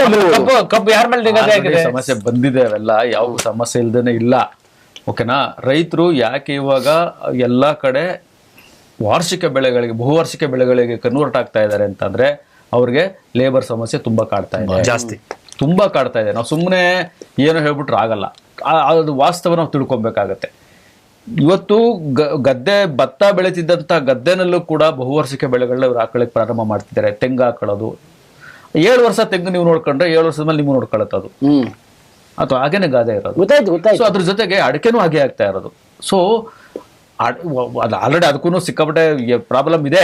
ಈ ಎಲ್ಲ ವಿಚಾರಗಳನ್ನ ನೀವು ನೇಗಿಲ ಯೋಗಿ ಕೃಷಿನಲ್ಲಿ ನೀವು ಮಾತಾಡ್ತೀರಾ ಅಂತ ನಾನು ಮುಂದಿನ ಸುದ್ದಿಗೆ ಹೋಗೋದಾದ್ರೆ, ಜಗತ್ತಿನ 2ನೇ ಅತಿ ದೊಡ್ಡ ಬಾವುಟ ಬೆಳಗಾವಿನಲ್ಲಿ ಸಿದ್ದರಾಮಯ್ಯನವರು ಬಿಡುಗಡೆ ಮಾಡಿದ್ದಾರೆ. ಖಾದಿ ಬಾವುಟ, ಜಗತ್ತಿನ ಅತಿ ದೊಡ್ಡ ಬಾವುಟವನ್ನ, ಅಂದ್ರೆ 2ನೇ ಅತಿ ದೊಡ್ಡ ಬಾವುಟವನ್ನ ಸಿದ್ದರಾಮಯ್ಯನವರು ಅನಾವರಣ ಮಾಡಿದ್ದಾರೆ. ಪ್ರಕಾಶ್ ಚಂದ್ರ ಅವರು ನೀವು ಯಾವುದೋ ವಿಷಯವನ್ನ ಹೇಳಿ ನೋಡಿ. ನಿನ್ನೆ ವಿಧಾನಮಂಡಲ ಅಧಿವೇಶನದಲ್ಲಿ ಒಂದು ಇದೆ, ನಾವು ಆಗಲೇ ಕಸದ ಬಗ್ಗೆ ಮಾತಾಡಿದ್ರೆ ಅದು ಸಣ್ಣ ಸ್ವಾರಸ್ಯ ಆಗಿದೆ. ಈಗ ಏನು ಬಿಜೆಪಿ ಶಾಸಕ ಸುನಿಲ್ ಕುಮಾರ್ ಮಾತಾಡ್ತಾ ಬಂಟ್ವಾಳದ ಶಾಸಕ ಅವರು ಯಾರು ರಾಜೇಶ್ ನಾಯ್ಕ ತಮ್ಮ ತೋಟದ ಮನೆಯಲ್ಲಿ ಒಂದು ವಿಶಿಷ್ಟವಾದ ರೀತಿಯಲ್ಲಿ ಕಸ ಸಂಸ್ಕರಣ ವ್ಯವಸ್ಥೆ ಮಾಡಿದಾರಂತೆ. ಅದನ್ನ ಉಪಮುಖ್ಯಮಂತ್ರಿ ಡಿ ಕೆ ಶಿವಕುಮಾರ್ ಗಮನಕ್ಕೆ ತರದಾಗ ಅವ್ರು ಎಷ್ಟು ಸಂತೋಷವಾಗಿಲ್ಲ, ನಾನು ಅದನ್ನ ಒಳ್ಳೇದೆಲ್ಲ ಇದನ್ನ ಅಳವಡಿಸ್ಕೋತೀವಿ, ನಾನು ಭೇಟಿ ಕೊಡ್ತೀನಿ, ನಾನು ಅದನ್ನ ವೀಕ್ಷಿಸ್ತೀನಿ ಅನ್ನೊಂದು ಅವ್ರು ಮಾತಾಡ, ಅಂದ್ರೆ ಒಂದು ರೀತಿ ಸೌಹಾರ್ದಯುತವಾಗಿ ಖಂಡಿತ ಮುಕ್ತವಾಗಿ ಸ್ವೀಕರಿಸುವಂತದ್ದು, ಇಲ್ಲಿ ಯಾವುದೇ ರೀತಿ ಹಮ್ಮು ಬಿಮ್ಮು ಇಲ್ಲದೆ, ಅದೊಂದು ಒಳ್ಳೆ ಇದು. ಆಮೇಲೆ ಇಲ್ಲಿ ಬೆಂಗಳೂರಿಗೆ ಸಂಬಂಧಪಟ್ಟ ಒಂದು 2-3 ಸುದ್ದಿಗಳಿದೆ ಸರ್. ವಿಶೇಷವಾಗಿ ಏನಂದ್ರೆ, ಈಗ ಒಂದು ಗ್ರೇಟರ್ ಬೆಂಗಳೂರು, ಈಗ ಇಡೀ ಬೆಂಗಳೂರಿನ ಕೆಲವು ಏನು ಎಲ್ಲ ಖಾಸಗಿ ಸಂಸ್ಥೆಗಳು, ಶಿಕ್ಷಣ ಸಂಸ್ಥೆಗಳಿಗೆ ಒಂದು ಎಚ್ಚರಿಕೆ ಕೊಟ್ಟಿದೆ. ಅವರ ವ್ಯಾಪ್ತಿಯಲ್ಲಿ ಬೀದಿ ನಾಯಿಗಳ ಬಗ್ಗೆ ಅದೇ ಪಾಲಿಕೆ ಅಧಿಕಾರಿಗಳಿಗೆ ಮಾಹಿತಿ ಕೊಟ್ಟು ಇಡಿಸ್ಬೇಕು. ಆಮೇಲೆ ಅದನ್ನ ಇನ್ ಕೇಸ್ ಅವ್ರು ಕೊಡ್ಲಿಲ್ಲ, ನಿರ್ಲಕ್ಷ್ಯ ವಹಿಸಿದ್ರೆ ಆ ಸ್ಥಳದಲ್ಲಿ ಬೀದಿ ನಾಯಿಗಳೇನಾದ್ರೂ ಜನರು ಕಡಿದ್ರೆ ಅದರ ಹೊಣೆಯನ್ನು ನೀವೇ ಹೊರಬೇಕು. ಆಮೇಲೆ ಹೀಗಾಗಿ ಏನು ಗ್ರೇಟರ್ ಬೆಂಗಳೂರು ಮುಖ್ಯ ಆಯುಕ್ತ ಮಹೇಶ್ವರ್ ನಿನ್ನೆ ಎಚ್ಚರಿಕೆ ಕೊಟ್ಟಿದ್ದಾರೆ. ಎಲ್ಲ ವಿಶೇಷವಾಗಿ ಖಾಸಗಿ ಕಚೇರಿಗಳು, ಸಂಸ್ಥೆಗಳು, ಶಿಕ್ಷಣ ಸಂಸ್ಥೆಗಳು, ಇದರಲ್ಲಿ 3,000 ನಾಯಿಗಳಿರೋ ಬಗ್ಗೆ ಮಾಹಿತಿ ಇದೆಯಂತೆ. ಹೀಗಾಗಿ ಅವುಗಳೆಲ್ಲ ಹಿಡಿದು ಒಂದು ಪಾಲನಾ ಕೇಂದ್ರ ಮಾಡ್ತಾ ಇದ್ದಾರೆ. ಅದರ ಹೊರತಾಗಿ ನಾಯಿಗಳಿದ್ರೆ ನೀವು ಮಾಹಿತಿ ಕೊಡಬೇಕು. ಕೊಡ್ಲಿಲ್ಲ ಅಂದ್ರೆ ಅದಕ್ಕೆ ನೀವೇ ನಿರ್ಲಕ್ಷ್ಯ ವಹಿಸಿ ನೀವೇ ಇದು ಮಾಡ್ತೀರಾ. ಆಮೇಲೆ ಇನ್ನೊಂದು ಅದ್ರ ಜೊತೆಲೆ ಈಗ ನಮ್ಮ ಬೆಂಗಳೂರಿನಲ್ಲಿ ಎಲ್ಲಂದ್ರಲ್ಲಿ ವಾಹನಗಳು ನಿಲ್ಲಿಸುವಂತ ನಮ್ಮ ಜನಗಳ ಏನು ಇದು ಧೋರಣೆ, ನಿರ್ಲಕ್ಷ್ಯ ಧೋರಣೆ ಮುಂದುವರೆದಿದೆ. ಈಗ ಟೋಯಿಂಗ್ ವಾಹನ ವಿಶೇಷ ವ್ಯವಸ್ಥೆ ಮಾಡ್ತಾರೆ ಅಂತ ಇನ್ಮೇಲೆ ನಿರಂತರ ಓಡಾಡ್ತಾ ಇರುತ್ತೆ. ಎಲ್ಲಿ ಈ ತರ ಇರುತ್ತೆ ವಾಹನಗಳನ್ನ ಅಲ್ಲ, ಇದು ನಿಜ, ಇದು ಜನಗಳಿಗೆ ತೊಂದರೆ ಆಗುತ್ತೆ ಅಂತ ಹೇಳಿ ಇದನ್ನ ಸ್ಟಾಪ್ ಮಾಡಿದ್ರು. ಹೌದು. ಇವರು ನಿರ್ದಿಷ್ಟ ಸ್ಥಳಗಳನ್ನ ನಿಮ್ಗೆ ಹೇಳಿದ ಮೇಲೆ ನೀವ್ ಯಾಕೆ ಅಲ್ಲಿ ನಿಮ್ಮ ವಾಹನಗಳನ್ನ ನಿಲ್ಸಲ್ಲ? ಎಲ್ಲಂದ್ರಲ್ಲೇ ಹಾಕೋದಾಗ ಕಾನೂನು ಕ್ರಮ ಕೈಗೊಳ್ಳಲೇಬೇಕಾಗತ್ತೆ. ಹೌದು. ನೀವು ಮತ್ತೆ ತಗಲಾಕೊಂತೀರಾ? ಇಲ್ಲ, ವ್ಯವಸ್ಥೆ ನಂಗೆ ಇದೆಲ್ಲ ಸರ್. ಇವಾಗ ನೋಡಿ, ಇವಾಗ 4 ಫ್ಲೋರ್ 5 ಫ್ಲೋರ್ ಮನೆ ಕಟ್ಟಿದ್ದಾರೆ, 5-6 ಕಾರ್ ಬರುತ್ತೆ, ಎಲ್ಲಿ ನಿಲ್ಸ್ಬೇಕು ಅವರು? ನಿಲ್ಸೋದು ಸರ್ಕಾರದಿಂದನೂ ವ್ಯವಸ್ಥೆ ಆಗಲ್ಲ, ಲೇಔಟ್ ಮಾಡೋದ್ರಿಂದನೂ ವ್ಯವಸ್ಥೆ ಬಗೆಹರಿದೇ ಇರುವಂತ ಮಾಡ್ಕೊಳ್ತಾ ಹೋದ್ಬಿಟ್ರೆ ಪಾಪ ಅವ್ನ ಪರಿಸ್ಥಿತಿ ಏನು, ಏನ್ ಯೋಚನೆ ಮಾಡೋದು? ಇನ್ನೊಂದು ಸುದ್ದಿ ಅಂದ್ರೆ ಡಾಕ್ಟರ್ ಸುಧಾಮೂರ್ತಿ ಅವರು ವಂದೇ ಮಾತರಂನ ಎಲ್ಲ ಶಾಲೆಗಳಲ್ಲಿ ಕಡ್ಡಾಯಗೊಳಿಸಿ ಅಂತ ಹೇಳಿದ್ದಾರೆ. ಅದು ಒಂದು ಒಳ್ಳೆ ರಾಜ್ಯಸಭೆಯಲ್ಲಿ ನಿನ್ನೆ ಹೌದು. ಒಳ್ಳೆ ಬೆಳವಣಿಗೆ ಅದು. ಆಮೇಲೆ ಅದು ಈಗ ಬೆಂಗಳೂರಿಂದ ವಿಶೇಷವಾಗಿ ಈಗ ನಾವು ಟ್ರಾಫಿಕ್ ಏನು ಸಾರಿಗೆ ದಂಡ ಏನು ವಸೂಲಿ ಮಾಡ್ತಿದ್ರು, ಈಗ ಒಂದು 2 ವರ್ಷದಿಂದ ಆತರ 50% ಅಂತ ಇದು ಮೊನ್ನೆನೂ ಕೂಡ ವಿಸ್ತರಣೆ ಮಾಡಿದ್ದಾರೆ. ಈಗ ಏನಂದ್ರೆ ಇದು ಕೇವಲ 3 ದಿನ. ಈಗ ಹಳೆ ಇದು ಸಂಚಾರ ನಿಯಮ ಉಲ್ಲಂಘನೆ ಮಾಡ್ಬಿಟ್ಟಿರ್ತೀರಾ, ಅದು ಅವರ ದಾಖಲೆಗಳಲ್ಲಿ ಅಡಕ ಆಗಿರುತ್ತೆ. ಈಗ ಅದನ್ನ ಹೆಕ್ಕಿ ತೆಗಿತಾರೆ. ನೀವು ಅದನ್ನ ಏನು 50% ಏನು ಇದು ರಿಯಾಯಿತಿ ಕೊಟ್ಟಿದ್ದಾರೆ. ಅದು ಕೇವಲ 3 ದಿನ ಇನ್ನ ಇದೆ. ಸೊ ಸಾಧ್ಯವಾದಷ್ಟು ಡಿಸೆಂಬರ್ 12ವರೆಗೂ ಇದೆ. ಸೊ ಯಾರು ಅದರಲ್ಲಿ ಉಲ್ಲಂಘನೆ ಮಾಡಿರ್ತಾರೆ ಜನರು ಲಾಭ ತಗೊಳ್ಳಿ, ಇಲ್ಲ ಅಂದ್ರೆ ಮತ್ತೆ 2 ಪಟ್ಟು ದಂಡ, ಮತ್ತೆ ತಪ್ಪು ಮಾಡಕ್ ಹೋಗ್ಬೇಡಿ, ಮತ್ತೆ ತಪ್ಪು ಮಾಡಬೇಡಿ. ಅಲ್ಲ, ಈಗ ಅವ್ರಿಗೂ ರಿಲ್ಯಾಕ್ಸ್ ಕೊಟ್ಟಿದ್ದಾರೆ ಅಂತೇಳಿ ಒಬ್ರು ಹೆಂಗಿದ್ರು ಕೊಡ್ತಾರೆ ಅಂತ ಮತ್ತೆ ತಪ್ಪು ಮಾಡಕ್ ಹೋಗ್ಬೇಡಿ. ಹಣ ಉಳಿತಾಯ ಮಾಡ್ಕೊಳ್ಳಿ, ಮತ್ತೆ ಮಾಡಿದ್ದು ತಪ್ಪು ಮತ್ತೆ ಇಂಥವು ಮಾಡಬೇಡಿ. ತಪ್ಪು ಯಾವ್ದಿರು ತಪ್ಪೆ ಮತ್ತೆ ಅದು ರಿಪೀಟ್ ತಪ್ಪುಗಳನ್ನ ಮಾಡಬಾರ್ದು. ಅಲ್ಲ, ಈಗ ದಂಡ ಇದು ರಿಯಾಯಿತಿ ಕೊಡ್ತಾರೆ. ಇವತ್ತು ಒಂದು ಈ ಬೀದಿ ನಾಯಿಗಳಿಗೆ ಅದೇ ಚಿಕನ್ ರೈಸ್ ಕೊಡೋ ವಿಚಾರ ಸಂಬಂಧಪಟ್ಟ ಹಾಗೆ ಸುಪ್ರೀಂ ಕೋರ್ಟ್ ಕೂಡ ಆದೇಶದ ಪ್ರಕಾರ ಅದನ್ನ ಮಾಡಿದ್ದಾರೆ. ಬಟ್ ಇದು ಎಷ್ಟು ಮಟ್ಟಿಗೆ NGOಗಳು ಇದನ್ನ ಸ್ವೀಕರಿಸ್ತಾರೆ? ಈಗ ಇವ್ರೇನ್ ಹೇಳ್ತಿದ್ದಾರೆ ಅಂದ್ರೆ, ತಗೊಂಡೋಗಿ ಎಲ್ಲೋ ಒಂದ್ ಕಡೆ ಇಟ್ಟು ಅದಕ್ಕೆ ಊಟ ಬಡಿಸೋಂಥದ್ದು. ಎಲ್ಲಿ ಬೀದಿನಲ್ಲಿ ಸಿಕ್ಕಾಪಟ್ಟೆ, ಈಗ ಸ್ಕೂಲ್ಗಳ ಹತ್ರ ಇರ್ಬೋದು, ಹಾಸ್ಪಿಟಲ್ ಹತ್ರ ಇರ್ಬೋದು, ಎಲ್ಲಿ ಸಾರ್ವಜನಿಕರು ಓಡಾಟ ಜಾಸ್ತಿ ಇರ್ತದೆ, ಅಲ್ಲಿರ್ತಕ್ಕಂಥ ಬೀದಿ ನಾಯಿಗಳನ್ನ ಕಲೆಕ್ಟ್ ಮಾಡಿ ಹಿಡಿದು ಅವನ್ನ ತಗೊಂಡು ಒಂದ್ ಕಡೆ ಇಟ್ಟು ಅವಕ್ಕೆ 2 ದಿನಕ್ಕೆ 1 ಸಾರಿ ಅಂತ ಡಿಸೈಡ್ ಆಗಿತ್ತು. ಆಮೇಲೆ ಯಾರೋ ಹಿಂಗೆ ಚರ್ಚೆಗಳಾಗಿ ಒಂದ್ ದಿವಸ ಎಲ್ಸಕ್ಕಾಗತ್ತೆ, 2 ಟೈಮ್ಸ್ ಚಿಕನ್ನು ಮತ್ತೆ ರೈಸ್ ಕೊಡಿ ಅಂತ. ಸೊ ಇದಕ್ಕೆ ನಮ್ಮ GBA 3035 ಕೋಟಿ ರೂಪಾಯಿ ಇದನ್ನ ಇಟ್ಟಿದ್ದಾರೆ. ಇಷ್ಟೊಂದು ದುಡ್ಡುಗಳನ್ನ ಈಗ ಅವ್ರ ತಲೆ ಕೆಡ್ಸ್ಕೊಂಡ್ ಕೂತಿದ್ದಾರೆ. ಎಲ್ಲಿಂದ ತರಲ್ಲ ಎಲ್ಲ ಇವಾಗ ಇಮಿಡಿಯೇಟ್ ಆಗಿ ಆಗುವಂತ ಕಾರ್ಯಗಳಲ್ಲ. ಈಗ ಬರೀ ನಾಯಿ ಹಿಡಿಲಿಕ್ಕೇನೆ 60 ಕೋಟಿ ರೂಪಾಯಿ ಖರ್ಚು. ಮತ್ತೆ ಇವ್ರದೆಲ್ಲ ಇದೇ ತರದ ಪ್ರಾಜೆಕ್ಟ್ ಗಳೇ ಇವಾಗ ಸದ್ಯಕ್ಕೆ ಅದೆಲ್ಲ ಯಾವ್ದು ವರ್ಕೌಟ್ ಆಗಿಲ್ಲ, ಇವತ್ತು ಆಗಲ್ಲ. ಈ ದಿನದ ವಿಶೇಷ ಇವತ್ತು ಡಿಸೆಂಬರ್ 10. ಹೌದು, ಡಿಸೆಂಬರ್ 10 ಅಂದ್ರೆ ಮಾನವ ಹಕ್ಕುಗಳ ದಿನ ಇವತ್ತು. ಇದನ್ನ ನಾವೆಲ್ಲರೂ ರೈಟ್ ಟು ಆಕ್ಟ್ ನಾವ್ ಇದನ್ನ ನೋಡಿ ಇಲ್ಲಿ ಏನ್ ಹೇಳ್ತಾರೆ, 1948ನೇ ಇಸ್ವಿಯಲ್ಲಿ ವಿಶ್ವಸಂಸ್ಥೆ ಈ ದಿನವನ್ನು ಘೋಷಿಸಿತ್ತು. ಯಾವುದೇ ಜಾತಿ ಧರ್ಮ ಸ್ಥಳಗಳನ್ನ ಬಿಟ್ಟು ಮನುಷ್ಯ ಈ ಭೂಮಿ ಮೇಲೆ ವಾಸ ಮಾಡ್ಬೇಕಂದ್ರೆ ಅವನದೇ ಆದಂತ ಒಂದು ಫಂಡಮೆಂಟಲ್ ರೈಟ್ಸ್ ಇರುತ್ತೆ. ಆ ಒಂದು ಹಕ್ಕುಗಳನ್ನ ಆಚರಣೆ ಮಾಡ್ತಕ್ಕಂಥ ವಿಶೇಷ ದಿನ ಇವತ್ತು ಮಾನವ ಹಕ್ಕುಗಳ ದಿನ ಅಂತ. ತುಂಬಾ ಒಳ್ಳೆ ವಿಷಯ ಅದು. ಹೌದು. ಏನಾಗುತ್ತೆ, ಏನಾದ್ರೂ ಒಂದು ಸಣ್ಣ ಪುಟ್ಟ ಘಟನೆಗಳು ನಡೆದಾಗ ನಮ್ಮ ಹಕ್ಕುಗಳು ನಾವು ಕಳ್ಕೊಂಡ್ಬಿಡ್ತೀವಿ, ಮಾಹಿತಿ ಇರಲ್ಲ. ಹೌದು ಹೌದು. ಈಗ ಒಂದು ಹೆಂಡತಿ ಇರ್ಲಿ, ಮಕ್ಳಿರ್ಲಿ, ಜೀವನ ಮಾಡ್ತಕ್ಕಂಥ ರೀತಿ ನೀತಿಗಳಲ್ಲಿ ಅವ್ರದೇ ಆದ ಒಂದು ರೈಟ್ಸ್ ಇರುತ್ತೆ, ಫಂಡಮೆಂಟಲ್ ರೈಟ್ಸ್ ಇರುತ್ತೆ. ಆಮೇಲೆ ಹೊರಗಡೆ ಸಮಾಜದಲ್ಲಿ ಜೀವನ ಮಾಡ್ಬೇಕಾದ್ರೂ ಫಂಡಮೆಂಟಲ್ ರೈಟ್ಸ್ ಇರುತ್ತೆ, ಮಾನವ ಹಕ್ಕುಗಳು ಅಂತ. ನೋಡಿ, ಆಗ್ಲೇ ನಾವು ಕಸ ಸಂಸ್ಕರಣೆ ವಿಚಾರಗಳನ್ನು ಮಾತಾಡ್ತಿರುವಾಗ ಅದು ನಮ್ಮೆಲ್ಲರದ ಹಕ್ಕು. ಪ್ರಶ್ನೆ ಮಾಡ್ಬೋದು, ತಮ್ಮ ಯಾಕಪ್ಪ ಕಸ ಬಿಸಾಕ್ತಿಯಾ, ಇದು ತಪ್ಪು, ಯಾರು ಕೇಳಲ್ಲ, ಮತ್ತೆ ಯಾರು ಕೆಟ್ಟರಾಗಿ ರೆಡಿ ಇಲ್ಲ. ಖಂಡಿತ. ಹಾಗಾಗಿ ಈ ಫಂಡಮೆಂಟಲ್ ರೈಟ್ಸ್ ನ ಆಚರಣೆ ಮಾಡ್ತಕ್ಕಂಥ ಇವತ್ತು ವಿಶ್ವದ ಒಂದು ಮಾನವ ಹಕ್ಕುಗಳ ದಿನ ಅಂತ ತುಂಬಾ ಒಳ್ಳೆ ದಿನ. ಇವತ್ತು ಇನ್ನೊಂದು ಖುಷಿ ಕೊಡುವಂತ ವಿಚಾರ ಅಂದ್ರೆ 5 ಸಾಧಕರಿಗೆ ಸಂಸ್ಕೃತಿ ಸಿರಿ ಪ್ರಶಸ್ತಿಯನ್ನ ಪ್ರಕಟ ಮಾಡಿದ್ದಾರೆ. ಇದೇ ಭಾನುವಾರ ರವೀಂದ್ರ ಕಲಾಕ್ಷೇತ್ರದಲ್ಲಿ ನಡೀತಾ ಇರತಕ್ಕಂಥ ಕಾರ್ಯಕ್ರಮದಲ್ಲಿ ಈ ಸಿರಿ ಪ್ರಶಸ್ತಿನ ಯಾರು ಕೊಡ್ತಾ ಇದ್ದಾರೆ? ಡಾಕ್ಟರ್ ವೇಮಗಲ್ ನಾರಾಯಣಸ್ವಾಮಿ ಸಾಂಸ್ಕೃತಿಕ ಪ್ರತಿಷ್ಠಾನ ಪ್ರತಿ ವರ್ಷ ಕೊಡ್ತಾ ಇದೆ. ಇವ್ರಿಗೆ ಒಂದು 25,000 ನಗದು ಮತ್ತೆ ಒಂದು ಫಲಕ ಕೊಡ್ತಾ ಇದ್ದಾರೆ. ಯಾರಲ್ಲಿ ಸರ್ ಬಂದಿದೆ? ಗತ್ತಿಕೆರೆ ರಾಘಣ್ಣವರು, ಸಿ ಸೋಮಶೇಖರ್ ಅವರು, ಮತ್ತೆ TS ನಾಗಾಭರಣ ಅವರು, ನರಸಿಂಹ ಒಡಿವಾಟಿ ಅವರಿಗೆ ಹಾಗೂ ಲೇಖಕಿ KR ಸಂಧ್ಯಾ ರೆಡ್ಡಿ ಅವರಿಗೆ ಈ ಬಾರಿ ಅವರು ಪ್ರಶಸ್ತಿ ಮಾಡ್ತಿದ್ದಾರೆ. ಸೊ ಇದು ನಿಜವಾಗಿ ಒಳ್ಳೆ ಒಂದು ಒಳ್ಳೆ ವಿಷಯ, ಪ್ರೋತ್ಸಾಹಕರ. ಅಂದ್ರೆ ನಾನು ಒಂದು ಹೇಳ್ತೇನೆ ಈ ವಿಚಾರಕ್ಕೆ ಸಂಬಂಧಪಟ್ಟ ಹಾಗೆ, ಎಲ್ಲೋ ಒಂದ್ ಕಡೆ ಇನ್ನು ಎಲೆಮರೆಕಾಯಿಗಳ ತರ ತುಂಬಾ ಜನ ಕೆಲಸಗಳನ್ನ ಮಾಡ್ಕೊಂಡು ಹೋಗ್ತಾ ಇದ್ದಾರೆ. ದಯವಿಟ್ಟು ಅವರೆಲ್ಲರನ್ನು ಗುರುತಿಸಿ, ದಯವಿಟ್ಟು ಅವ್ರನ್ನ ಮುಖ್ಯ ವೇದಿಕೆ ಕರ್ಕೊಬನ್ನಿ, ದಯವಿಟ್ಟು ಅವ್ರನ್ನ ಕರ್ಕೊಬಂದು ಸನ್ಮಾನ ಇನ್ನೂ ಎನ್ಕರೇಜ್ ಮಾಡಿದಾಗತ್ತೆ. ನೀವು ಒಳ್ಳೆ ವಿಚಾರವನ್ನೇ ಹೇಳ್ತಿದ್ದೀರಿ. ಮುಂದಿನ ಇಲ್ಲಿ ಇನ್ನೊಂದು ಬೆಂಗಳೂರಲ್ಲಿ ಏನು ಇಂದಿರಾ ಕ್ಯಾಂಟೀನ್ಗಳಿದೆ, ಈಗ ಅಲ್ಲಿ ಒಂದು ಅಪವಾದ ಏನಿದೆ ಅಂತಂದ್ರೆ ಯಾವುದೋ ಒಂದು ಹೊತ್ತಲ್ಲಿ ಜನ ಬರ್ತಾರೆ, ಉಳಿದ ಹೊತ್ತಲ್ಲಿ ಬರಲ್ಲ, ಖಾಲಿ ಇರುತ್ತೆ. ಹೀಗಾಗಿ ಇಂದಿರಾ ಕ್ಯಾಂಟೀನ್ಗಳನ್ನ ಒಂದು ಸಮರ್ಥ ರೀತಿಯಲ್ಲಿ ಬಳಸ್ಕೊಳ್ಳೋ ದೃಷ್ಟಿಯಿಂದ ಈಗ ನೀವು ಮುಂದೆ KMF ಉತ್ಪನ್ನಗಳನ್ನ ಕೂಡ ಮಾರಾಟಕ್ಕೆ ಇಡಬೇಕು, ಒಳ್ಳೆ ಆಲೋಚನೆ, ಮಾರಾಟಕ್ಕೆ ಇಡಬೇಕು. ಅವಾಗ ಜನ ಏನಾಗುತ್ತೆ, ಅಟ್ಲಿ ಈಗ ಎಲ್ಲ ಕಡೆ ಇಂದಿರಾ ಕ್ಯಾಂಟೀನ್ ಇರೋದ್ರಿಂದ ಉತ್ಪನ್ನಗಳು ಸಿಗೋದಾದ್ರೆ ಈಸಿಯಾಗಿ ಜನಗಳಿಗೆ ಅಕ್ಸೆಸ್ ಆಗುತ್ತೆ, ಒಳ್ಳೇದು.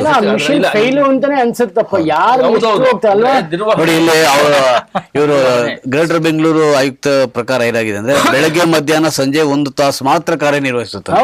ಆಮೇಲೆ ಉಳಿದ ಟೈಮಲ್ಲಿ ಹೆಚ್ಚಿನ ಟೈಮ್ ಬರಲ್ಲ, ಖಾಲಿ ಕೂತ್ಕೊಂಡಿರ್ತಾರೆ. ಅದ್ರ ಬದಲು ಉತ್ಪನ್ನಗಳು ಆಯ್ತು ಅಂದ್ರೆ ಉತ್ಪನ್ನಗಳಿದೆ ಅಂತ ಗೊತ್ತಾದ್ರೆ ಜನ ಅದಕ್ಕೋಸ್ಕರ ಆದ್ರೂ ಬರ್ತಾರೆ.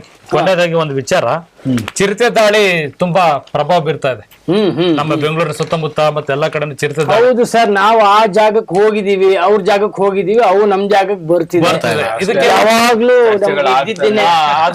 ಕೊನೆ ಅಲ್ವಲ್ಲ ಅಂತ. ಹೌದೌದು, ಕೊನೆ. ಅದನ್ನ ಸರ್ಕಾರ, ಅರಣ್ಯ ಇಲಾಖೆ, ಅವರು ಇವರು ಅವನ್ನೆಲ್ಲ ಅದಕ್ಕೊಂಚೂರು ಕ್ರಮ ತಗೋಬೇಕು, ಆಗ ಮಾತ್ರ ತಡೀಲಿಕ್ಕೆ ಸಾಧ್ಯ. ಇನ್ನ ಕೊನೆಯ ಹಂತಕ್ಕೆ ಬಂದಿದ್ದೀವಿ ನಾವು. ಇವತ್ತಿನ ಕ್ರೀಡೆಗೆ ಸಂಬಂಧಪಟ್ಟಿದ್ದು, ಕ್ರೀಡಾ ಸುದ್ದಿಗೆ ಸಂಬಂಧಪಟ್ಟಿದ್ದು ಏನಾರು ನಿನ್ನೆ ಅದೇ ಹಾರ್ದಿಕ್ ಪಾಂಡ್ಯ ಆಲ್ರೌಂಡ್ ಆಟಕ್ಕೆ ದಕ್ಷಿಣ ಆಫ್ರಿಕಾ ವಿರುದ್ಧ T20 ಮೊದಲ ಪಂದ್ಯ ಆಯ್ತು, ಅದನ್ನು ಗೆದ್ರು. ಅದು ಸರ್ವಾಂಗೀಣ ಬೌಲಿಂಗ್ ಬ್ಯಾಟಿಂಗ್ ಎರಡರಲ್ಲೂ ಕೂಡ ಸರ್ವಾಧಿಕ ಪಾರಮ್ಯ ಭಾರತದ್ದು. ವಿಶೇಷವಾಗಿ ಹಾರ್ದಿಕ್ ಪಾಂಡ್ಯ ಆಲ್ರೌಂಡ್ ಆಟ, ಹೌದು ಹೌದು ಹೌದು, ಮಿಂಚಿನ ಚೆನ್ನಾಗಿತ್ತು. ಆಮೇಲೆ ಬೌಲಿಂಗ್ ನಲ್ಲೂ ರಾಣಿಸಿದ್ರು, ಆಮೇಲೆ ರಾರಾಜಿಸಿದ್ರು. ಆಮೇಲೆ ಬೌಲರ್ಗಳು ಉತ್ತಮವಾಗಿ ಬೌಲಿಂಗ್ ಮಾಡಿದ್ರು ವಿಶೇಷವಾಗಿ. ಹೌದು ಹೌದು ಹೌದು. ಅದ್ರ ಜೊತೆಗೆ ಹಾಕಿನಲ್ಲಿ ಜೂನಿಯರ್ ವಿಶ್ವಕಪ್ ಹಾಕಿ ಪುರುಷರ ಹಾಕಿ ಟೀಮ್ ಇವತ್ತು ಕಂಚಿನ ಪದಕಕ್ಕೋಸ್ಕರ ಅರ್ಜೆಂಟೀನಾ ವಿರುದ್ಧ ಹೋರಾಟ ಮಾಡ್ತಾರೆ. ಅವ್ರಿಗೆ ಒಳ್ಳೇದಾಗ್ಲಿ, ಶುಭವನ್ನ ಹಾರೈಸಬಹುದು ಅವರು ಅಂತೇಳಿ ನಾನು ಅವ್ರ ಹತ್ರ ನಾನು ದೇವರಲ್ಲಿ ಪ್ರಾರ್ಥನೆ. ಖಂಡಿತ. ನಿನ್ನೆ ತುಂಬಾ ಚೆನ್ನಾಗಿತ್ತು ಅಲ್ವಾ ಸರ್?